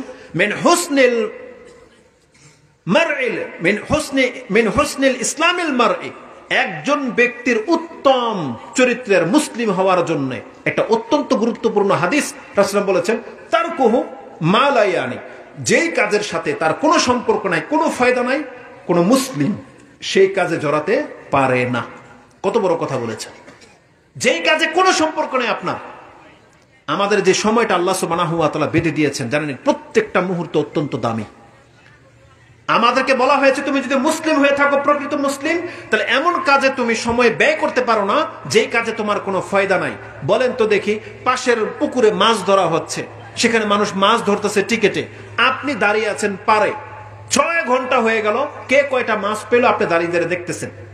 আজ পর্যন্ত এমন কোনো ঘটনা ঘটেছে যে আপনার পাশের লোক সে অনেকগুলো মাছ পাইছে, আপনি কষ্ট করে দাঁড়িয়ে থেকে থেকে দেখেছেন বিদায় তার দয়া হয়ে গেছে, যাওয়ার সময় বড় রুইটা আপনাকে দিয়ে গেছে? হয় নাই? আচ্ছা, রুইয়ের বাচ্চাটা মনে দিয়ে গেছে, ওটাও হয় নাই। সুবহানাল্লাহ। আমরা বুঝি এগুলো, আমরা মুসলিমরা বুঝি যে এখান থেকে আমার চেরানোর কোনো ফায়দা নাই, বুঝি না? কিন্তু আপনি ঠায় দাঁড়িয়ে আছেন, 6 ঘন্টা হয়ে গেছে, আপনার কোনো খবর নাই। এখন পর্যন্ত 2022 সাল চলতেছে, নেটের যুগ, এখন পর্যন্ত বাজারের মধ্যে ডুগডুগিওয়ালা ওই সাপের খেলা দেখায়, আপনি গোল হয়ে দাঁড়িয়ে থাকেন ঘন্টার পর ঘন্টা। আপনি কি মনে করেন কিসের ফায়দা আপনার এখানে? আর এটা তো একটা দুনিয়াবি আচরণ দিলাম। এবার বলেন তো দেখি, এই যারা খেলতামশাকে কেন্দ্র করে রাতের 2টা বাজে 2:30 বাজে জেগে ফুটবল খেলা দেখতেছে, আপনার আজকে কি লাভ হয়েছে? কি লাভ হয়েছে? কিন্তু রাসূলুল্লাহ সাল্লাল্লাহু আলাইহি ওয়াসাল্লামের শিক্ষা কি জিনিস? তারকুহু মা লা ইয়ানি, একজন মুসলিম হতে হবে এমন যে যেই জিনিসে যেই কাজে তার কোনো ফায়দা নাই সে কাজে সে জড়াতে পারে না। যদি সে তার চরিত্রকে ঠিক করতে চায়, যদি সে প্রকৃত অর্থে একটা মুসলিম হতে চায়, তাহলে সে কোনোদিন আলফাল কাজে নিজেকে জড়াতে পারে না, যে কাজে তার কোনো লাভ নাই। আর আজকে আমাদের স্কুল কলেজের মেয়েরা, স্কুল কলেজের ছেলেরা অধিকাংশ সময় কাটে তার মোবাইলের সাথে। আর ভালো কাজে নয়, কি কাজে? গেমস খেলে তারা, গেমস। এই গেমস খেলে আপনার চরিত্র যেমন নষ্ট হচ্ছে, আপনার জেনারেশনও ধ্বংস হয়ে যাচ্ছে। কি ফায়দা আপনার এই গেমস খেলে? কি এমন শিখলেন আপনি এখান থেকে যেটা আপনার জীবনে আপনি কিছু হতে পারবেন? কি শিখলেন? মুসলিমদেরকে আল্লাহ সুবহানাহু ওয়া তাআলা এরকম খড়কুটার মতো তো সৃষ্টি করে নাই, কারণ মুসলিমের প্রত্যেকটা সময়ের একটা মূল্য আছে, একটা কদর আছে। আল্লাহ বলছেন এটাকে কদর করো। তুমি জান্নাতের জন্য সৃষ্টি হয়েছে বান্দা, জান্নাত তোমার জন্য অপেক্ষা করতেছে। কিন্তু আপনি কি মনে করেন গেমস খেলে জান্নাত চলে যাবেন? এটা তো মুসলিমদের তরিকা হতে পারে না। আল্লাহ সুবহানাহু ওয়া তাআলা কি বলেছেন কোরআনে জানেন? দয়াময়ের বান্দা যারা, ইবাদুর রহমান, ইবাদুর রহমান ইয়ামশুনা ফিল আরদি হাওনা ওয়া ইযা খাতাবাহুমুল জাহিলুনা ক্বালু সালামা। এখান থেকে আয়াতগুলো শুরু হয়েছে যে দয়াময়ের বান্দা কেমন হবে তাদের গুণ বর্ণনা করতে গিয়ে আল্লাহ সুবহানাহু ওয়া তাআলা এক জায়গায় বলেন, লা ইয়াশহাদুনা যুর ওয়া ইযা মাররু বিল লাগwi মাররু কিরামা। দয়াময়ের বান্দা যারা হবে তারা কোনোদিন মিথ্যা সাক্ষী দিতে পারে না, মিথ্যা সাক্ষীর সাথে তার কোনো সম্পর্ক হতে পারে না। এবং ওয়া ইযা মাররু বিল লাগwi, যখনই চলতি পথে কোথাও গিয়ে যদি কোনো লাগো কাজ দেখতে পায় যেখানে অনর্থক নিরর্থক কাজ হচ্ছে, মাররু কিরামা, সে তার সম্মানকে বাঁচিয়ে সেখান থেকে প্রস্থান করে। কিন্তু আমি আর আপনি সে লাগো কাজের আবিষ্কারক, সে লাগো কাজের প্রচার প্রসারক। আপনার বাড়ির বিল্ডিং বানিয়ে দিয়েছেন আপনার দলের ওই পতাকার কালার দিয়ে, আপনার বিল্ডিং এর মধ্যে 20টা পতাকার কম হবে না, আপনি লাগিয়ে বসে আছেন, প্রত্যেক ভাড়াটি একটা করে পতাকা। আপনার বিল্ডিংটাকে যেন একবারে মানে একটা কি বানিয়ে ফেলেছেন জানি না। তাই হবে, ব্যতিক্রম তো কিছু হবে না। রাসূলুল্লাহ সাল্লাল্লাহু আলাইহি ওয়াসাল্লাম বলেছেন কোন মুসলমানদের চরিত্র তেমন হওয়ার কথা ছিল না। আরে যদি আপনি সৌদি আরবেরও সাপোর্ট করেন এই ক্ষেত্রে, খেলার ক্ষেত্রে, তারপর আপনি পাপী, তারপর আপনি অপরাধী। কারণ খেলাধুলা দিয়ে ঈমান পরীক্ষা করা যায় না। এটা জিহাদের ময়দান নয় যে সৌদি আরব আর্জেন্টিনার বিরুদ্ধে জিহাদ করে জিতে গেছে। আপনার ঈমান যদি পরীক্ষা করতে চান, তাহলে ফজরের সময় যে আজানটা হবে না, হাইয়া আলাস সালাহ, আপনি এটার জবাব দিয়ে দেখান। এটা হচ্ছে ঈমানের পরীক্ষা। কিন্তু কোন দল কতটা গোল দিয়েছে, কে জিতেছে, এটা খবর নিয়ে আপনার 1 টাকারও লাভ হবে না, 1 টাকারও লাভ হবে না। বরং আপনার আত্মাটা নষ্ট হয়ে যাচ্ছে, খেলতামশার দিকে আপনি ঝুঁকে যাচ্ছেন। এটা কোনোদিন আমাদের শরীয়ত এলাও করে না, কোনোদিন না। রাসূলুল্লাহ সাল্লাল্লাহু আলাইহি সাল্লাম চাইনি যে আমরা এরকমের বেদিনের মতো জীবনযাপন করি, এটা রাসূল চাইনি। রাসূল সবসময় আমাদেরকে শিক্ষা দিয়েছেন আমরা যেন পরকালমুখী হই। রাসূল কি বলছেন? ওয়াল্লাহি মা মাসালুদ দুনিয়া ফিল আখিরাহ ইল্লা মিসলুহু মা ইয়াজআলু আহাদুকুম ইসবাআহু ফিল ইয়াম্মি ফালিয়ানজুর বিমা তারজি। রাসূল বলেছেন এই দুনিয়ার উদাহরণ হচ্ছে পরকালের তুলনায় এমন যে কোনো ব্যক্তি যদি জানতে চায় যে আল্লাহ তার জন্য পরকালে কেমন জীবন রেখেছেন, সেজন্য সমুদ্রের কিনারায় চলে যায়। রাসূল নিজের বাড়ির পুকুরের কথাও বলেন নাই, নদীর কথাও বলেন নাই, বলছে ফালিয়া ইয়াম্মে, মানে সে সমুদ্রে চলে যাক এবং তার একটা আঙ্গুল সমুদ্রের মধ্যে ডুবিয়ে দিক, এবং সমুদ্রের মধ্যে আঙ্গুলটা ডুবিয়ে দিয়ে বের করে নিয়ে আসুক এবং দেখুক কতটা পানি তার আঙ্গুলের সাথে উঠে আসছে। ওই যতটা পানি তার আঙ্গুলের সাথে উঠে আসবে, কতটা? 1 ফোঁটা। রাসূল বলছেন এই 1 ফোঁটা হচ্ছে দুনিয়া। যদি কাউকে পুরো দুনিয়ার মালিক করে দেয়, তাহলে সমুদ্রের তুলনায় সেজন্য 1 ফোঁটা পানির মালিক হয়েছে। আর আল্লাহ সুবহানাহু ওয়া তাআলা আজ পর্যন্ত পুরো পৃথিবীর মালিক কাউকে বানান নাই, ওই 1 ফোঁটার মালিকও বানান নাই। আর আল্লাহ সুবহানাহু ওয়া তাআলা আমাদের সাথে ওয়াদা করেছে, বান্দা 1 ফোঁটা নাই, পুরো সমুদ্রের পানি যত তকেন ততটার মালিক করে দেব। এটা হচ্ছে জান্নাত, এটা হচ্ছে পরকাল। কিন্তু আমরা সেই পরকালটাকে হারিয়ে ফেলতেছি। আলী রাদিয়াল্লাহু তাআলা বলতেছেন, ইরতাহালাতিদ দুনিয়া মুদবিরান ওয়া ইরতাহালাতিল আখিরা মুকবিলান ওয়া লিকুল্লি ওয়াহিদিন মিনহুমা বানুন ফাকুনু আবনাইল আখিরা ওয়া লা তাকুনু আবনাইদ দুনিয়া। দুনিয়া এবং পরকালের সন্তান রয়েছে। দুনিয়া তোমাকে সামনে রেখে পেছন দিকে সরে যাচ্ছে, আর কবর তোমার সামনের দিক থেকে ধেয়ে আসতেছে। বান্দা তুমি দুনিয়ার সন্তান হয়েও না, তুমি পরকালের সন্তান হও। কিন্তু আমরা বেঁচে আছি দুনিয়া নিয়ে। দুনিয়ার জীবনটাই যেন আমাদের কাছে আজকে প্রাধান্য পেয়ে বসে আছে। এটা তো হওয়ার ছিল না। আল্লাহ সুবহানাহু ওয়া তাআলা আমাদেরকে বলেছেন, বান্দা তোমরা প্রত্যেকে মরবে, তোমাদেরকে আমার কাছে ফিরে আসতে হবে। এই জন্য সারসংক্ষেপ কথা হলো, আমাদের ওয়াজ মাহফিলগুলোতে আমরা শুধু এতটা মেসেজ আপনাদেরকে দিতে চাই, যেই মেসেজটা রাসূলুল্লাহ সাল্লাল্লাহু আলাইহি ওয়াসাল্লাম নামাজ ফরজ হওয়ার আগে দিয়েছিলেন, এখন কেন যেন মনে হচ্ছে সেটা বাংলার জমিনে হানাফি বলেন, শাফি বলেন, যে কোনো মাযহাবের অনুসারীদের লোক বলেন, দ্বীনি বলেন, বেদিন বলেন, আহলে হাদিস কি জিনিস, সব জায়গায় আমাদেরকে এখন এই মেসেজ দিতে হচ্ছে যে দেখেন আপনি আল্লাহ এবং পরকালে বিশ্বাসী হন, ইসলামটা মেনে নেন, ইসলাম ধর্ম হক, এটা মেনে নেন। আপনি বলবেন হুজুর এটা তো আমরা মেনে নিয়েছি, আগেই জানি, আমরা তো আহলে সুন্নাত ওয়াল জামাত, আমরা তো কোরআন সুন্নাহর অনুসারী। না, আপনারা ইসলাম মেনে নেন নাই। ইসলাম মেনে নিলে আপনাকে ইসলাম পালন করে দেখাতে হবে। ইসলামকে মেনে নিতে বলা হয়েছে, কারণ ইসলাম হচ্ছে নাজাত, ইসলাম হচ্ছে নাজাত। আল্লাহ সুবহানাহু ওয়া তাআলা কি বলেছেন? ওমাই ইয়াবতাগি গায়রাল ইসলামি দীনান ফালা ইউকবালা মিনহু ওয়া হুয়া ফিল আখিরাতি মিনাল খাসিরিন। সূরা আলে ইমরানের 85 নম্বর আয়াত আল্লাহ সুবহানাহু ওয়া তাআলা বলতেছেন, ইসলাম ছাড়া যদি কোনো ব্যক্তি নিজের জীবনটাকে অন্য কোনো ভাবে পরিচালিত করে, সে কোনোদিন রেহাই পাবে না। আমাদেরকে ইসলাম মেনে চলতে হবে। শুধু ইসলাম ধর্মটা বললেই আপনি নাজাত পেয়ে যাবেন না। আপনি ভাববেন না যে আমরা হুজুর সবাই চালাক, যে আমরা জেনে গেছি কবরে কি প্রশ্ন করা হবে। এটাই না প্রশ্ন করা হবে, মান রব্বুক ওমা দীনুক ওমান হাযার রাজুল আল্লাযী বুইসা ফিকুম, বা মান হাযার মা ওমান নবিয়ুকা, এটাই না প্রশ্ন করা হবে। আপনি বলবেন হুজুর এই কথা তো আমরা অনেক আগেই মুখস্থ করে রেখেছি। মরার সময় ফেরেশতারা যখন জিজ্ঞেস করবে, আমরা বলে দেব রব্বি আল্লাহ, দীনি আল ইসলাম, হাজা মুহাম্মদুর রাসূলুল্লাহ সাল্লাল্লাহু আলাইহি সাল্লাম। আচ্ছা বলেন তো দেখি, এই যে যারা এই চালাকি করে এই প্রশ্নগুলো মুখস্থ করে রেখেছেন, আপনার চালাকি কাজে আসবে? কেমনে আসবে না? দলিল কি? কবরে তো আমরা থাকবো না, আপনার চালাকি কাজে আসতেও পারে। যেটা আপনি মুখস্থ করে নিয়েছেন, মুখস্থ জিনিস আবার কেউ বলে নাকি? কিন্তু জেনে নেন, আমি একটা বাস্তব উদাহরণ দেখাবো আপনাকে। আপনার এই বিদ্যা যে কবরে কাজে আসবে না, এই মুখস্থ বিদ্যা, তার বাস্তব তো দুইটা জিনিস দেখাবো। একটা হাদিস দিয়ে দলিল দেব, আর একটা বাস্তবতা দিয়ে দলিল দেব। এই কথা কে না জানে বলেন তো দেখি, যে যার শেষ কথা হবে লা ইলাহা ইল্লাল্লাহ দাখালাল জান্নাহ, যে ব্যক্তির মুখের সর্বশেষ কথা হবে লা ইলাহা ইল্লাল্লাহ, সেই ব্যক্তি জান্নাতে যাবে। এই কথা কার অজানা? সবাই জানেন তো না? আমার বাপদাদারা জানতো না? সবাই জানতো। আপনার সমাজের মানুষ মরে না? মরে না? আপনাদের আমাদের আত্মীয় স্বজন মরছে? কেউ? অনেকে মরছে, তাই না? 10টা লোক হাত তুলবেন যে আপনি এমন, আপনার বংশের মধ্যে, আপনার গ্রামের মধ্যে এমন 5টা লোক নাম বলেন তো দেখি আপনি, যে মরার সময় লা ইলাহা ইল্লাল্লাহ বলতে পেরেছিল। বলেন। তারা জানতো কি জানতো না? মুখস্থ করে নিয়েছে যে মরার সময় আমি লা ইলাহা ইল্লাল্লাহ বলে মরবো। মুখস্থ করে নেয় না? পেরেছে বলতে? আপনার আমার কাছে কোনো রেকর্ড নাই। আছে? আমরা কেউ বলতে পারবো না যে এরকম 5টা লোক আমার আপনার নজরে আসছে, যেই ব্যক্তি এতটা চালাক ছিল যে বলেছে মরার সময় আমি তওবা করে নেব, আমি কিছুদিন যাক, কিন্তু মরার সময় লা ইলাহা ইল্লাল্লাহ বলতে পেরেছিল, এমন কোন রেকর্ড আপনার কাছে নাই। এটাই বাস্তব প্রমাণ যে আপনি জানেন রব্বি আল্লাহ, দ্বীন আল ইসলাম, এটা মুখস্থ তো করে নিয়েছি। তাহলে দুনিয়াতে যেহেতু মুখস্থ জিনিস কাজে আসে না, তাহলে কবরের ভিতরে তাহলে আরেকটা জগৎ, সেখানে আপনি তো ফেরেশতা দেখলেই তো সবকিছু শেষ করে ফেলবেন। সেখানে কিভাবে আপনার মুখ দিয়ে বেরোবে যে রব্বি আল্লাহ, দ্বীন আল ইসলাম, কিভাবে বেরোবে? একটা সহজ রাস্তা আছে বের হওয়ার।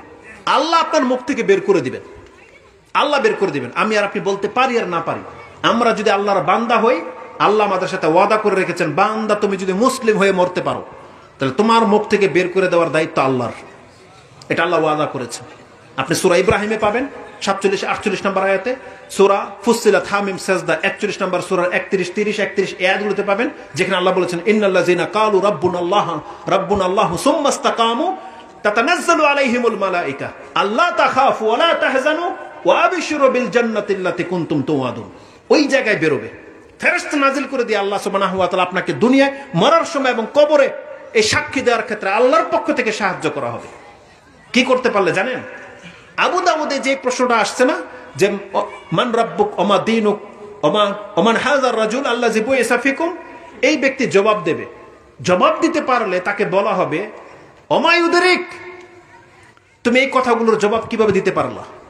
একজন মুমিন বান্দাকে যখন জবাব দিয়ে ফেলবে রাব্বি আল্লাহ, দ্বীন আল ইসলাম, আর এটা মুহাম্মদ রাসূলুল্লাহ সাল্লাল্লাহু আলাইহি সাল্লাম, যখন জবাব দিয়ে ফেলবে তাকে বলা হবে ওমা ইউদরিক, তুমি এটা কি করে পারলা, কি করে জানলা যে এটা সত্য উত্তরটা দিতে? তখন সেই ব্যক্তি যে কথাটা বলবে, এটা হলো আমাদের দলিল, এটা হলো আমাদের পুঁজি।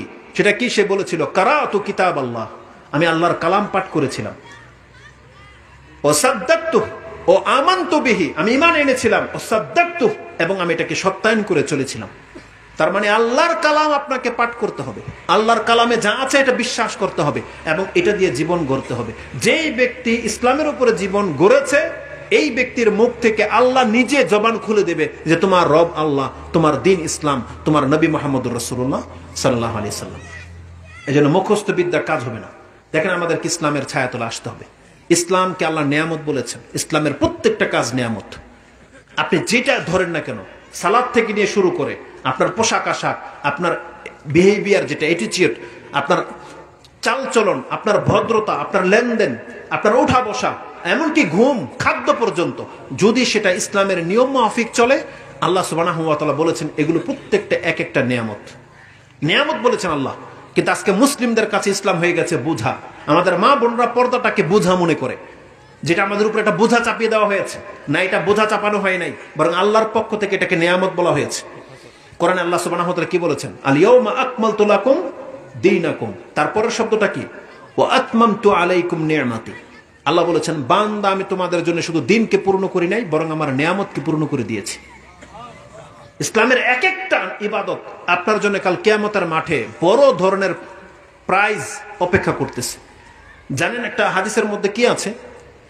জুমার দিন জান্নাতেও বাজার মিলবে, হাট মিলবে জুমার দিন। সেখানে প্রত্যেকটা মুমিন যাবে, যে দেখতে পাবে কিছু জিনিস এমন, এত সম্পদ, এমন কিছু মূল্যবান জিনিস যেটা তাকে এখন পর্যন্ত দেওয়া হয় নাই। আমরা যেমন বাজারে গেলে দেখি না কত দামি দামি জিনিস, আমাদের সামর্থ্য থাকে না কেনার, শুধু খালি দেখি হাতিয়ে চলে আসি যে আরে কত টাকা, কত কিছু। যে কোনো জিনিস আপনি দেখতে পান। জান্নাতে বাজারে যাবে মুমিনরা, এবং তারা হাতাবে, দেখবে কত দামি জিনিস যেটাতে এই পর্যন্ত আমি আর দেখি নাই। কিন্তু সেখানে বিক্রেতা হচ্ছে ফেরেশতা, মালাইকা, আর ক্রেতা হচ্ছেন আপনি। টাকা কি? ইসলামের নিয়ামত, যেটা আল্লাহ বলেছেন এটা নিয়ামত। আপনি দুনিয়াতে যা যা করেছিলেন ওগুলো হচ্ছে নিয়ামত। যেই ব্যক্তি লা হাওলা ওয়ালা কুওয়াতা ইল্লা বিল্লাহ এই জিকির সবসময় করত, রাসূল সাল্লাল্লাহু বলেছেন কি গিরাস, যে হে নবী আপনি আপনার উম্মতকে জানিয়ে দিন তুরবাতু তাইয়্যিব, জান্নাতের মাটি হচ্ছে পবিত্র উর্বর এবং ফিল্ড খালি পড়ে আছে, আপনার উম্মত যেন সেখানে চাষাবাদ করে গাছ লাগায়। রাসূল বলছেন অমাল গিরাসুল জান্নাহ, জান্নাতের গিরাস সিড, যেটা SWD সিড, বিচি কি সেটা, জান্নাতের বিচি কি আমার উম্মত কিভাবে লাগাতে পারে? রাসূল বলছেন লা হাওলা ওয়ালা কুওয়াতা ইল্লা বিল্লাহ, যেই ব্যক্তি লা হাওলা ওয়ালা কুওয়াতা ইল্লা বিল্লাহ বলবে তার নামে তার জান্নাতের মধ্যে একটা গাছ রোপণ হয়ে যাবে। রাসূল সাল্লাল্লাহু বলছেন আলা আদুল্লুকা কানজুম মিন কুনুজিল জান্নাহ, আমি কি তোমাকে জান্নাতের গুপ্ত ভান্ডারের একটা ভান্ডারের কথা বলবো না? বলছে বালা ইয়া রাসূলুল্লাহ, অবশ্যই আপনি জানিয়ে দেন। বলছেন লা হাওলা ওয়ালা কুওয়াতা ইল্লা বিল্লাহ, এইটা একটা পাসওয়ার্ড, যেই ব্যক্তির জবান দিয়ে এটা বেশি উচ্চারণ হচ্ছে তার জন্য সেই গুপ্ত ভান্ডারের রিজার্ভটা তার নামে করে দেওয়া হচ্ছে। প্রত্যেকটা জিকিরের একটা আদব আছে, প্রত্যেকটা জিকিরের একটা বেনিফিট আছে। ফেরেশতারা আপনাকে বলবে যখন আপনি দেখবেন যে এই জিনিসটা এত মূল্যবান, আপনাকে বলা হবে বান্দা এটা তোমার জন্য আমি এখানে নিয়ে বসে আছি, কারণ আল্লাহর পক্ষ থেকে বরাদ্দ হয়ে গেছে, কারণ অমুক দিন তুমি এই জিকির করেছিলে, অমুক দিন তুমি এই দান সাদকা করেছিলে, অমুক দিন তুমি এই সালাত আদায় করেছিলে, যার বিনিময়ে আল্লাহ এগুলোকে রিজার্ভ করে তোমার জন্য রেখে দিয়েছে। একটা ছোট্ট একটা ব্যাপার বলি। রাসূলুল্লাহ সাল্লাল্লাহু আলাইহি সাল্লাম বলেছেন সুবহানাল্লাহি ওয়া আলহামদুলিল্লাহি ওয়া লা ইলাহা ইল্লাল্লাহু আল্লাহু আকবার, এগুলো প্রত্যেকটা হচ্ছে জান্নাতের বিচি গাছ। ওই লা হাওলা ওয়ালা কুওয়াতা ইল্লা বিল্লাহ এটার মতোই আপনি বলবেন, ওখানে গাছ লাগানোর ব্যবস্থা আল্লাহ করে দিয়েছে। এত কিছু থাকতে সুবহানাল্লাহ আলহামদুলিল্লাহ বললে জান্নাতের গাছ লাগানো হয়, গাছ দিয়ে আপনি কি করবেন? আজকে অধিকাংশ মানুষের তো আসলে হিতাহিত জ্ঞান নাই, ভাবে না তারা জান্নাতে আপনাকে একটা গাছ দেওয়া হবে, এই গাছের কি মূল্য। আমি যখন ভাবলাম আমার কাছে বিস্ময়কর লাগছে যে আল্লাহ গাছের কথা কেন বলছে। দেখি আপনাদের অন্তরে ছোঁয় কিনা সেই কথাটা।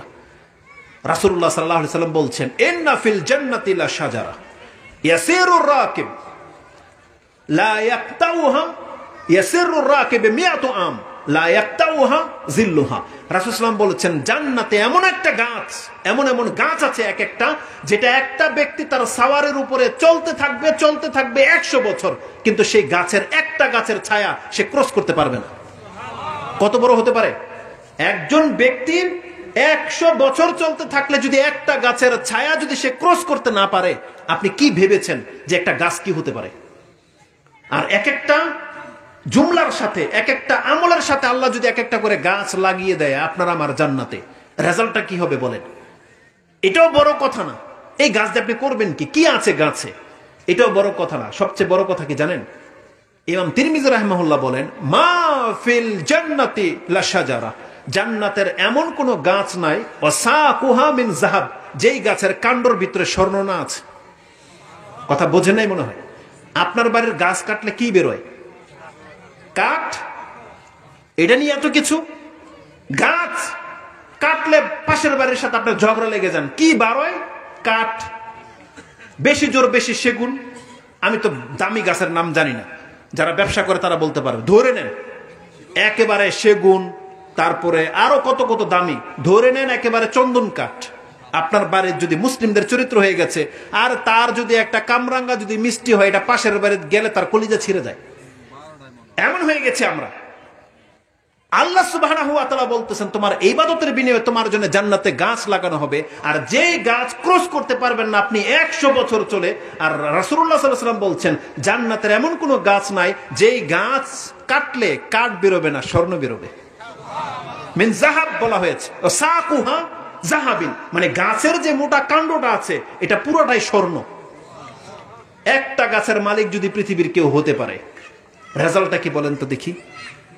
যেই গাছ যদি 100 বছরের পথ ক্রস করা না যায়, আর এটা কাটলে যদি স্বর্ণ বেরোয়, কি দেবে আল্লাহ আপনাকে? আর বলেন কি দিতে চাচ্ছেন, কি নিতে চাচ্ছেন আপনি আল্লাহর কাছে?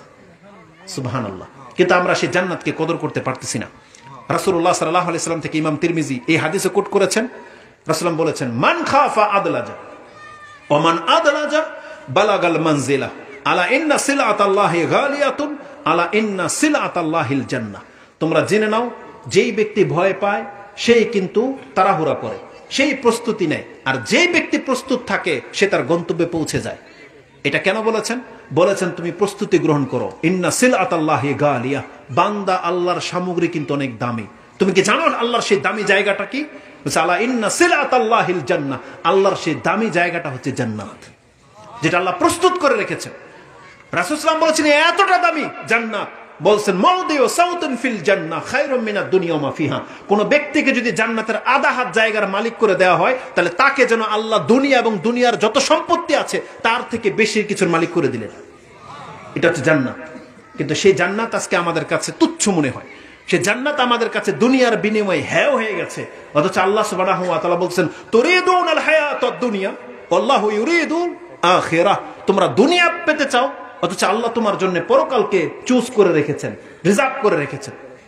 কিন্তু আমরা দুনিয়া নিয়ে ব্যস্ত থাকতে চাচ্ছি না। আমাদেরকে আল্লাহ সুবহানাহু ওয়া তাআলা জান্নাতের জন্য সৃষ্টি করেছেন। আল্লাহ সুবহানাহু ওয়া তাআলা আমাদেরকে জান্নাত দেবেন। আমাদের বাড়ি ঘর কিন্তু জান্নাতেই ছিল, জানেন না? বাপ দাদা মরে গেলে আপনি আমি যে বাড়ির মালিক হই, এটাকে কি বলে? ওয়ারিস সূত্রে মালিক। আল্লাহ কত জায়গায় বলেছেন যে জান্নাত আমাদেরকে ওয়ারিস সূত্রে দিয়ে দেওয়া হবে। উলাইকা হুমুল ওয়ারিসুন, বলেন আল্লাহ, যারাই হলো জান্নাতের ওয়ারিস। কিসের ভিত্তিতে ওয়ারিস? আমাদের বাপ দাদার বাড়ি ছিল জান্নাত, আমাদের বাবা যিনি ছিলেন তার বাড়ি জান্নাত। বাবার সূত্রে তো আমরা জান্নাতি প্রাপ্য নাকি না? কিন্তু আল্লাহ আমাদেরকে জন্য জান্নাত রেখে দিয়েছেন, কিন্তু আমরা সেই জান্নাতে যেতে চাচ্ছি না। এই ওয়ারিসের আরেকটা ব্যাখ্যা আছে, এটা বলে দিয়ে আমি আমার বক্তব্য শেষ করে দেব। এটা প্রত্যেকটা নামাজের জন্য একটা সুসংবাদ আছে, জানেন কি? সেটা পুরুষ হোক মহিলা হোক, যারা নামাজের মধ্যে বিনয়ী, নামাজকে হেফাজত করে, আল্লাহ তাদেরকে জান্নাতুল ফেরদৌস গিফট হিসেবে দিয়ে দিবেন। জানেন কোরআনে কোথায় আছে? কোরআন তো পড়েন, অনেকবার পড়েন, অনেক ওয়াজ শুনেছেন, কিন্তু আপনার মাথার মধ্যে বসাতে হবে আজকে যদি যেটা আমি আপনাকে বলবো, এবং রেফারেন্স সহ বলবো। কোরআনে আল্লাহ সুবহানাহু ওয়া তাআলা বলেছেন সূরা মুমিনুনের মধ্যে, কাদ আফলাহাল মুমিনুন আল্লাযীনা হুম ফি সালাতিহিম খাশিউন ওয়াল্লাযীনা হুম আলা সালাওয়াতিহিম ইউহাফিজুন উলাইকা হুমুল ওয়ারিসুন আল্লাযীনা ইয়ারিসুনাল ফিরদাউসা হুম ফিহা খালিদুন। আল্লাহ বলেছেন যারা তাদের নামাজে বিনয়ী, যারা তাদের নামাজকে হেফাজত করে, তাদেরকে আমি জান্নাতুল ফিরদাউসের ওয়ারিস বানিয়ে দেব। আল্লাহ কিন্তু এই কথা বলেন নাই যে নামাজীদেরকে আল্লাহ জান্নাতুল ফিরদাউস দিয়ে দিবেন। আল্লাহ বলছেন ওয়ারিস হিসেবে জান্নাত দেওয়া হবে। তাও কোন জান্নাত? জান্নাতুল ফেরদৌস। তার মানে বোঝাতে চাচ্ছি, নামাজ মানুষকে জান্নাতুল ফেরদৌসের মালিক বানাবে না, নামাজ মানুষকে জান্নাতের মালিক বানাবে। আপনি জান্নাতে ঢোকার পারমিশন পেয়ে যাবেন, কিন্তু জান্নাতুল ফেরদৌস এমন একটা জায়গা, এটা আপনার সাধারণ নামাজ পড়ে ওই জায়গায় পৌঁছতে পারবেন না। ইসলাম পুরোটাকে পালন করে তারপর ওই জায়গায় পৌঁছতে পারবেন না, তো নয়। জান্নাতুল ফেরদৌস এমন একটা জায়গা।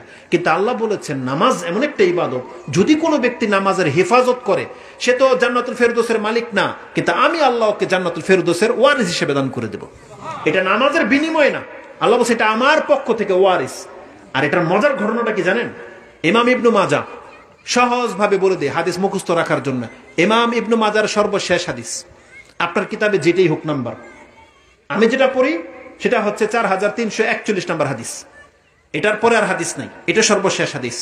রাসূল সাল্লাল্লাহু আলাইহি ওয়াসাল্লাম বলেছেন, মা মিনকুম মিন আহাদিন ইল্লা লাহু মানজিলানে, মানজিলুন ফিল জান্নাহ ওয়া মানজিলুন ফিন নার। এমন কোন ব্যক্তি নাই পৃথিবীতে যার জন্য আল্লাহ দুইটা জায়গা নির্ধারণ না করে রেখেছেন। একটা জায়গা তার জান্নাতে আছে, একটা বাড়ি তার জাহান্নামে আছে। আল্লাহ বলেন পৃথিবীতে এমন কোন মানুষ নাই, সেটা নবী বলেন, রাসূল বলেন, ফেরাউন বলেন, হামান, কারুন, আবু জাহেল, যা বলেন, সবার জন্য জান্নাতে দুইটা জায়গা আছে, জান্নাতে একটা, জাহান্নামে একটা। কারণ তৃতীয়তর জায়গা নেই, আছে একটা জান্নাত, ফারিকুন ফিল জান্নাহ ও ফারিকুন ফিস সাইর। জান্নাতে একটা বাড়ি আছে, জাহান্নামে একটা বাড়ি আছে, এটা প্রত্যেকের জন্য। ইযা মাতা ফাদাখালান নার, যেই ব্যক্তির বাড়িটা জান্নাতে আছে, এই ব্যক্তি যদি পাপ করে, কুফরি করে যদি মরে যায়, তাহলে এই জাহান্নামে যাবে। জাহান্নামে যাওয়ার কারণে জান্নাতের যে বাড়িটা আছে এটা তো পাইলো না, কেউ পাইলো? বাড়ির মালিক তো জাহান্নামে। আল্লাহ কি বলে জানেন? ওয়ারিসা আহালুল জান্নাতি মানজিলাহু, তাহলে ওই জান্নাতীদেরকে এই ওয়ারিস হিসেবে এই পাপীর বাড়িটা দান করে দিবেন আল্লাহ সুবহানাহু ওয়া তাআলা। ওয়ারিসা বলা হয়েছে, ওয়ারিসা আহালুল জান্নাতি মানজিলাহু, একজন জান্নাতীকে ওয়ারিস হিসেবে ওই পাপীর বাড়িটা দিয়ে দেওয়া হবে। আর এখানে আল্লাহ সুবহানাহু ওয়া তাআলা বলেছেন উলাইকা হুমুল ওয়ারিসুন আল্লাযীনা ইয়ারিসুনাল ফিরদাউসা হুম ফিহা খালিদুন। তার মানে আমি বোঝাতে চাচ্ছি, ধরেন আমরা জান্নাতি, ইনশাআল্লাহ আমরা জান্নাতি, বলেন ইনশাআল্লাহ আমরা জান্নাতি। সাধারণ জান্নাত ধরেন পেলাম, কিন্তু আমরা যদি নামাজের হেফাজতকারী হয়ে থাকি, ওই যে ফেরাউনের বাড়িটা যেটা জান্নাতুল ফেরদৌসে আছে, এটা জানেন আল্লাহ সুবহানাহু ওয়া তাআলা যাদেরকে দুনিয়াতে বড় বড় মর্যাদা দিয়েছেন না, জেনে নেন জান্নাতেও তাদের জন্য আল্লাহ বড় বড় ঠিকানা রেখে দিয়েছেন। হয়তো পারে জান্নাতুল ফেরদৌসে আছে। কথার কথা বলে দিই, আমি না এই যখনই হাদিস বলি এই কথাটা আমার মনে পড়েই, আমার কাছে স্ক্রিনশট আছে। বাংলাদেশে কোন একজন ব্যক্তি সে বলেছে যে আমাদের দেশের প্রধানমন্ত্রীর জান্নাতে তার হক আছে। কথাটা সত্য না মিথ্যা? কথা সত্য। কিসের ভিত্তিতে? এই হাদিসের ভিত্তিতে। এই যে এখন বললাম যে আল্লাহ বলেছেন প্রত্যেক ব্যক্তির জান্নাতে একটা হক আছে, বাড়ি আছে, নাই? সেটা আমাদের দেশের প্রধানমন্ত্রী কেন, আমি তো বলতে চাচ্ছি ফেরাউনেরও হক আছে, নাই? আবু জাহাল, ফেরাউন, মা মিনকুম মিন আহাদিন বলেছে রাসূলুল্লাহ সাল্লাল্লাহু আলাইহি ওয়াসাল্লাম, এমন কোন ব্যক্তি নাই যার বাড়ি একটা জান্নাতে না আছে। আল্লাহ প্রস্তুত করে রেখেছেন। কিন্তু সে তার কুফরির কারণে যখন জাহান্নামে যাবে তখন আল্লাহ সুবহানাহু ওয়া তাআলা সেই বাড়িটাকে তাকে দেখানো হবে। এটাও ইমাম বুখারী এবং মুসলিম কোট করেছেন যে ইজা মাতা আহাদুকুম উরিয়া মাকাদাহু ফিল জান্নাতি মাকাদাহু ফিল গাদাতি ওয়াল আশি ইন কানা মিন আহলিল জান্নাহ ফামিন আহলিল জান্নাহ ওয়া ইন কানা মিন আহলিন নার ফামিন আহলিন নার। এই হাদিসে যদি এটা প্রমাণ হচ্ছে না যে এই জাহান্নামীদেরকে দেখানো হবে, আরেকটা হাদিস নিয়ে নেন। রাসূলুল্লাহ সাল্লাল্লাহু আলাইহি ওয়াসাল্লাম বলেছেন লা ইয়াদখুলু আহাদুনিল জান্নাহ ইল্লা উরিয়া মাকাদাহু মিনান নার লাউ আসা। এমন কোন ব্যক্তি নাই যাকে জান্নাতে ঢোকানো হবে, আল্লাহ বলেছেন তাকে জান্নাতে ঢোকানোর আগে থামাবে, থামিয়ে বলবে তুমি দেখো ওই যে জাহান্নামে জায়গাটা দেখতে পাচ্ছ, এটা বান্দা তোমার জন্য ছিল, তুমি যদি পাপী হইয়া মরতা, কুফরি করে মরতা, তাহলে ওই জাহান্নামে যেতা। আমি আল্লাহ দয়া করে তোমাকে কুফরি করতে দেই নাই, আমি আল্লাহ তোমাকে হক পথে নিয়েছিলাম, ইসলামের উপরে বাঁচিয়ে রেখেছিলাম। আজকে যার বদৌলতে তুমি জাহান্নাম থেকে মুক্ত হয়ে জান্নাতের বাড়িটা পেয়ে যাচ্ছ। লিয়াজদাদু শুকরান। আল্লাহ কেন দেখাবে জাহান্নামের বাড়িটা? যাতে করে এই ব্যক্তি আল্লাহর বেশি শুকরিয়া আদায় করতে পারে যে আল্লাহ তোমার রহমত, আল্লাহ তুমি যদি আমাকে উদ্ধার না করতে তাহলে এই জাহান্নাম থেকে তো আমি বাঁচতে পারতাম না। আরেকজন জাহান্নামীকে লা ইয়াদখুলু আহাদুন নার ইল্লা উরিয়া মাকাদাহুল জান্নাহ লাউ আহসান। যদি কোনো ব্যক্তি উত্তম কাজ করত তাহলে জান্নাতের যেই বাড়িটা সে পেত তাকে দেখানো হবে। কেন? লিয়াকুনা আলাইহি হাসরাতুন, যাতে এই ব্যক্তি শাস্তি পাওয়ার সময় যেন আরো আক্ষেপ করে যে আমি করলাম কি, এই দুনিয়ার জন্য আমি আমার জান্নাতের বাড়িটা হারিয়েছি। এই জন্য এই পাপীকে দেখানো হবে যে জান্নাতে তোমার জন্য আমি এই বাড়িটা প্রস্তুত করে রেখেছিলাম, বান্দা তুমি তো আসো নাই। এটা আল্লাহকে কেউ দোষ দিতে পারবে না। তার মানে আমি বুঝাতে চাচ্ছি প্রত্যেকের বাড়ি জান্নাতে আছে। ফেরাউনকে আল্লাহ দেখিয়ে বলা হবে যে যে দুনিয়ার জন্য তুমি তোমার জান্নাতের বাড়ি ফেলে দিয়েছিলা, এটা ছিল তোমার রাজপ্রাসাদ, কিন্তু তুমি এটা গ্রহণ করোনি। তাহলে আবু জাহেল, আবু লাহাব, উতবা, শেইবা, যত বড় বড় কাফের গুলো আছে, বর্তমানের প্রেসিডেন্ট যতগুলো কাফের আছে, তাদের প্রত্যেকের জন্য আল্লাহ উচ্চতর জান্নাতের প্রস্তুত করে রেখেছে, এটা আমাদের ঈমান। কিন্তু তারা কুফরির কারণে যখন সেগুলো হারাবে, আল্লাহ কি বলেছেন? উলাইকা হুমুল ওয়ারিসুন। ওই জায়গাটা যেখানে ফেরাউন যেতে পারেনি, আল্লাহ সুবহানাহু ওয়া তাআলা মুসলিমদের মধ্যে যারা সাধারণ জান্নাতি তাদেরকে আল্লাহ ওয়ারিস হিসেবে সে প্রাসাদগুলো দান করে দিবেন। এটা হচ্ছে ওয়ারিস হওয়া, এটা হচ্ছে গিফট পাওয়া। আল্লাহ সুবহানাহু ওয়া তাআলা যেন আমাদেরকে ওয়ারিস হিসেবে জান্নাতুল ফেরদৌস দান করেন, আমিন ইয়া রাব্বাল আলামিন। রাসূল সাল্লাল্লাহু আলাইহি ওয়াসাল্লাম বলেছেন যখন তোমরা আল্লাহর কাছে জান্নাত চাইবা, কি চাইবা? জান্নাতুল ফেরদৌস। ইজা সাআলতুমুল্লাহ ফাসআলুহুল ফেরদৌস। তোমরা জান্নাতুল ফেরদৌস চাও কেন? ইন্নাহা আওসাতুল জান্নাহ আও আলাল জান্নাহ ও ফাওকাহু আরশুর রহমান। তোমরা উত্তম জান্নাত চাইলে জান্নাতুল ফেরদৌস চাও, কারণ তার উপরে হচ্ছে দয়াময় রহমানের আরশ। আমাদেরকে জান্নাত ফেরদৌস চাইতে বলা হয়েছে। এবং মনে নাই, শেখ কিন্তু এই কথাও বলেছিল, একটা হাদিস আমার কানে এসেছে, তিনি বলেছিলেন যখনই জান্নাত চাইবেন কয়বার? অন্তত পক্ষে 3 বার। শুধু 3 বার? অন্তত পক্ষে 3 বার। আপনি বলবেন আল্লাহুম্মা ইন্নী আসআলুকাল জান্নাতুল ফেরদৌস, আল্লাহুম্মা ইন্নী আসআলুকাল জান্নাতুল ফেরদৌস, আল্লাহ তুমি আমাকে জান্নাত দান করো। এইভাবে বলতে থাকবেন। যদি অন্তত 3 বার পৌঁছে যেতে পারেন। এটাও ইবনে মাজার যে হাদিসটা বলেছেন সর্বশেষ হাদিস 4341, আলহামদুলিল্লাহ আমার হিফজ এই ক্ষেত্রে ভুল করবে না, আপনি তার আগের হাদিসটা দেখে নেন, 4340 নম্বর হাদিস। ইবনে মাজা বলেছেন মান সাআলাল্লাহুল জান্নাতা সালাসাম মিরারিন বা মাররাতিন কালাতিল জান্নাহ আল্লাহুম্মা আদখিলহুল জান্নাহ। আল্লাহ এই ব্যক্তি বারবার তোমার কাছে জান্নাত চাচ্ছে, আল্লাহকে জান্নাত তুমি দিয়ে দাও। আল্লাহ সেই ব্যবস্থা করে রেখেছেন।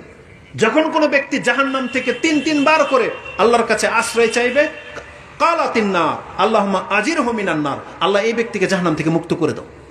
তাহলে আল্লাহ আমাদেরকে ক্ষমা করার জন্য কি না শিক্ষা দিয়েছেন বলেন। কিন্তু আমি আর আপনি যদি আল্লাহর কাছ থেকে মুখ ফিরিয়ে নেই, তাহলে আমাদেরকে আর কে উদ্ধার করবে, কে বাঁচাবে?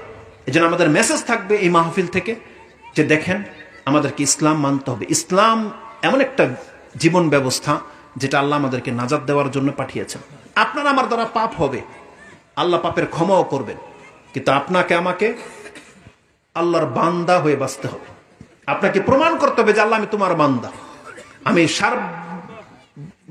আমি সার্বত্রিক ভাবে চেষ্টা করেছি যে আল্লাহ আমি তোমার গোলামি করব, আমি তোমার আদেশকে লঙ্ঘন করব না। এই নিয়তে বেঁচে থাকেন। আমাদের দ্বারা ভুল ত্রুটি হয়ে গেলেও আমাদের রব কিন্তু আমাদেরকে ক্ষমা করবেন। এটা আল্লাহ ওয়াদা করে রেখেছেন। যখনই কোনো বান্দার দ্বারা অন্যায় হয়ে যাবে, সাথে সাথে সে যেন তার রবের কাছে ফিরে আসে এবং ক্ষমা চায়। আল্লাহ বলছেন, বান্দা যতবার তোমার দ্বারা ভুল হবে, তুমি যদি ততবার আমার কাছে ফিরে আসো, ক্ষমা চাও, যতবার ক্ষমা চাইবা ততবারই তোমাকে ক্ষমা করে দেওয়া হবে। এটা হচ্ছে ইসলাম। চাইলে আমি যদি অনেক ক্ষমার দিকে যাই, ক্ষমার দিতে গেলে 2-3 ঘন্টা পার হয়ে চলে যাবে। এই জন্য আমাদের এত লম্বা কথা বলার মোটেও কাম্য নয়। যতটুকু কথা বলেছি আল্লাহ আমাকে এবং আপনাদেরকে মেনে চলার তৌফিক দান করুন। ইসলাম আমাদের সর্বজনীন ধর্ম। ইসলাম সব থেকে শ্রেষ্ঠ ধর্ম। ইসলাম একমাত্র নাজাতের পথ। কোনো ব্যক্তি যদি ইসলাম বিহীন অন্য কোনো মতবাদের উপরে মারা যায়, জেনে নেন ওর কোনো ক্ষমতা নেই বাঁচার, কোনো অধিকার নেই। এই জন্য ইসলাম আমাদের নাজাতের ধর্ম। আপনি ইসলামকে মানার চেষ্টা করেন। মুসলিম মুসলিম বলে আপনাকে প্রাউড ফিল করতে হবে যে আমি মুসলিম, গর্ব করতে হবে যে আমি মুসলিম, তাহলে আপনি নাজাত পাবেন। কারণ আল্লাহ বলেছেন, ওয়ালা তামুতুন্না ইল্লা ওয়া আনতুম মুসলিমুন। অন্তত বান্দা তুমি মুসলিম হয়ে মরার চেষ্টা করো। আল্লাহ আছেন, জান্নাত জাহান্নাম হক, পরকাল হবে, এটা আপনি বিশ্বাস করে নেন, আপনার অন্তরে বসিয়ে নেন। এটার মর্যাদা কি জানেন? একটা হাদিস বলে শেষ করে দেব। রাসূল বলেছেন, মান শাহিদা আল্লাহ ইলাহা ইল্লাল্লাহ ওয়াহদাহু লা শারীকা লাহু ওয়া আন্না মুহাম্মাদান আবদুহু ওয়া রাসূলুহু ওয়া আন্না ঈসা আবদুল্লাহি ওয়া রাসূলুহু ওয়া কালিমাতুহু আলকাহা ইলা মারইয়াম ওয়া রূহুম মিনহু ওয়াল জান্নাতু হাক্কুন ওয়ান নারু হক আদখালাহুল্লাহুল জান্নাতা আলা মা কানা মিনাল আমল। এই ব্যক্তির আমল যত টুটি ফুটি হোক না কেন, জোড়াতালি ওলাই হোক না কেন, যেই ব্যক্তি জান্নাত জাহান্নাম আল্লাহকে অন্তর থেকে বিশ্বাস করে নিতে পারবে, আল্লাহ তাকে জান্নাত দেবেনই দেবেন। আর ইমাম মুসলিম কোট করেছেন, আদখালাহুল্লাহু মিন আইয়ি আবওয়াবিন সামানিয়াতা শা, তাকে 8টা দরজা খুলে দিয়ে আল্লাহ বলবেন, তুমি জান্নাতকে বিশ্বাস করেছিলা, এই 8টা দরজা খুলে গেছে, তোমার যেই দরজা দিয়ে খুশি তুমি প্রবেশ করো। ইমানটা অনেক বড় ব্যাপার। দেখেন, আল্লাহ সুবহানাহু ওয়া তাআলার প্রতি আমাদেরকে ভালো ধারণা রাখতে হবে। আল্লাহ বলেন, বান্দা তোমার রব একজন আছে, তোমাকে তার কাছে ফিরে আসতে হবে। ইসলাম হক, এই কথাটা বারবার আপনি আপনার মনে বসায় নেন, যাতে দুনিয়ার রং তামশাকারী আপনার আমার ইমানটাকে ছিনিয়ে নিতে না পারে। আমাদেরকে ইসলামের উপরে বাঁচতে হবে। আল্লাহ তুমি আমাদেরকে তৌফিক দান করো। আমিন ইয়া রাব্বাল আলামিন। সুবহানাকা আল্লাহুম্মা রাব্বানা বিহামদিকা আশহাদু আল্লা ইলাহা ইল্লা আনতা আস্তাগফিরুকা ওয়া আতুবু ইলাইক। আমি সাধারণত প্রশ্নের উত্তর দেই না, এটা বড়দের কাজ। এটা কি? এটা হলো কুনজর থেকে বাঁচার জন্য শিশুদের কপালে কালো টিপ দেওয়া, এটা হাদিসের ব্যাপারে। এক ভাই প্রশ্ন করেছেন যে বদনজর থেকে বাঁচার জন্য বাচ্চাদের কপালে যে কালি দেওয়া হয়, তাহলে সেই ক্ষেত্রে হাদিসের বর্ণনা কি বা এটার হুকুম কি? এটা একটু কথা শুনেন, সবাই একটা মজার কথা শুনেন। বলা হয়েছে যে বাচ্চাদেরকে কুনজর থেকে বাঁচার জন্য কালির প্রয়োজন কেন হয়? আমরা তো দেখতে পাচ্ছি যে বাচ্চার চাইতে বেশি নজর আপনার ওয়াইফের উপরে পড়ে, জানেন? আপনার মেয়ের উপরে, আপনার বোনের উপরে বেশি পড়ে বাচ্চার চেয়ে। তাহলে তাদেরকে বাঁচানোর জন্য ফোঁটাটা সাইডে না দিয়ে মাঝখানে কেন দেওয়া হয়? তাও আবার কাল না, লাল কেন? তার মানে এই ফোঁটা, কিছু ফোঁটা তাহলে বলতে চাচ্ছেন যে কালোটা হচ্ছে বাঁচানোর জন্য, লালটা হচ্ছে আনার জন্য। কি জন্য বলেন? ফোঁটা দিয়ে না বাঁচা যায় না ডাকা যায়, এগুলো ইসলাম বহির্ভূত কাজ। কিছু মানুষ আছে কালী দেবীর পূজা করে, কালীর পূজা করে। এই মুসলিমদের ঘরের সন্তানগুলো এরাও কালীর পূজা করে। যখন আমরা এইভাবে বলি, মহিলারা আবার চালাক হয়ে গেছে। এখন কালী এখানে দেয় না, ওই কানের নিচে দেয়, যাতে কেউ দেখতে না পারে। যে পুরুষ কালী পছন্দ করে না, দেখবেন এই ঘরে ঢুকতেই নানি, দাদি, খালা বলবে কালী এখানে দেয়, এখানে কানের তলে দেয়, নাহলে পায়ের তলে দেয়। পাতার তলে দেখছেন কালী? পাতার তলে দেয়। আচ্ছা বলেন তো দেখি, কালি লাগালেই কি আপনি নজর থেকে বাঁচতে পারবেন? তাহলে পায়ের তলে কে? পুরো চেহারাটার মধ্যে কালি মেরে রাখেন, ওটা কেন করেন না? কালির সাথে ইসলামের কোনো সম্পর্ক নেই। যারা এমনটা করবে নিঃসন্দেহে এটা শিরক। আপনার ইসলাম থেকে বের হয়ে যাবেন, এটা কেউ বাঁচিয়ে রাখতে পারবে না। কারণ আল্লাহ সুবহানাহু ওয়া তাআলা আমাদেরকে এই ধরনের কিছু শিখায় নাই যে আপনি বদনজর থেকে বাঁচার জন্য কালি দিবেন। এটা কালির পূজা, এটা ইসলাম ধর্মে নাই। কোরআন হাদিসে এই সম্পর্কে কোনো দিক নির্দেশনা দেওয়া হয় নাই, বরং এটা হচ্ছে চরম শিরকের আওতায় পড়ে যাবে। আল্লাহ আমাদেরকে হেফাজত করুন, আমিন। সৌন্দর্যের জন্য শয়তান তো, শয়তানই তো। সৌন্দর্যের জন্য এখানে দিলে সুন্দর লাগে, এটা কে বললো? আর সব থেকে বড় কথা কি জানেন? বাচ্চাটা যখন পেটে ছিল, ওকে তখন কে হেফাজত করেছে? তখন কি কালিটাকে আপনার ওয়াইফের পেটে দিয়েছিলেন? কেন দিলেন না? ওটা তো হেফাজতের ব্যাপার ছিল।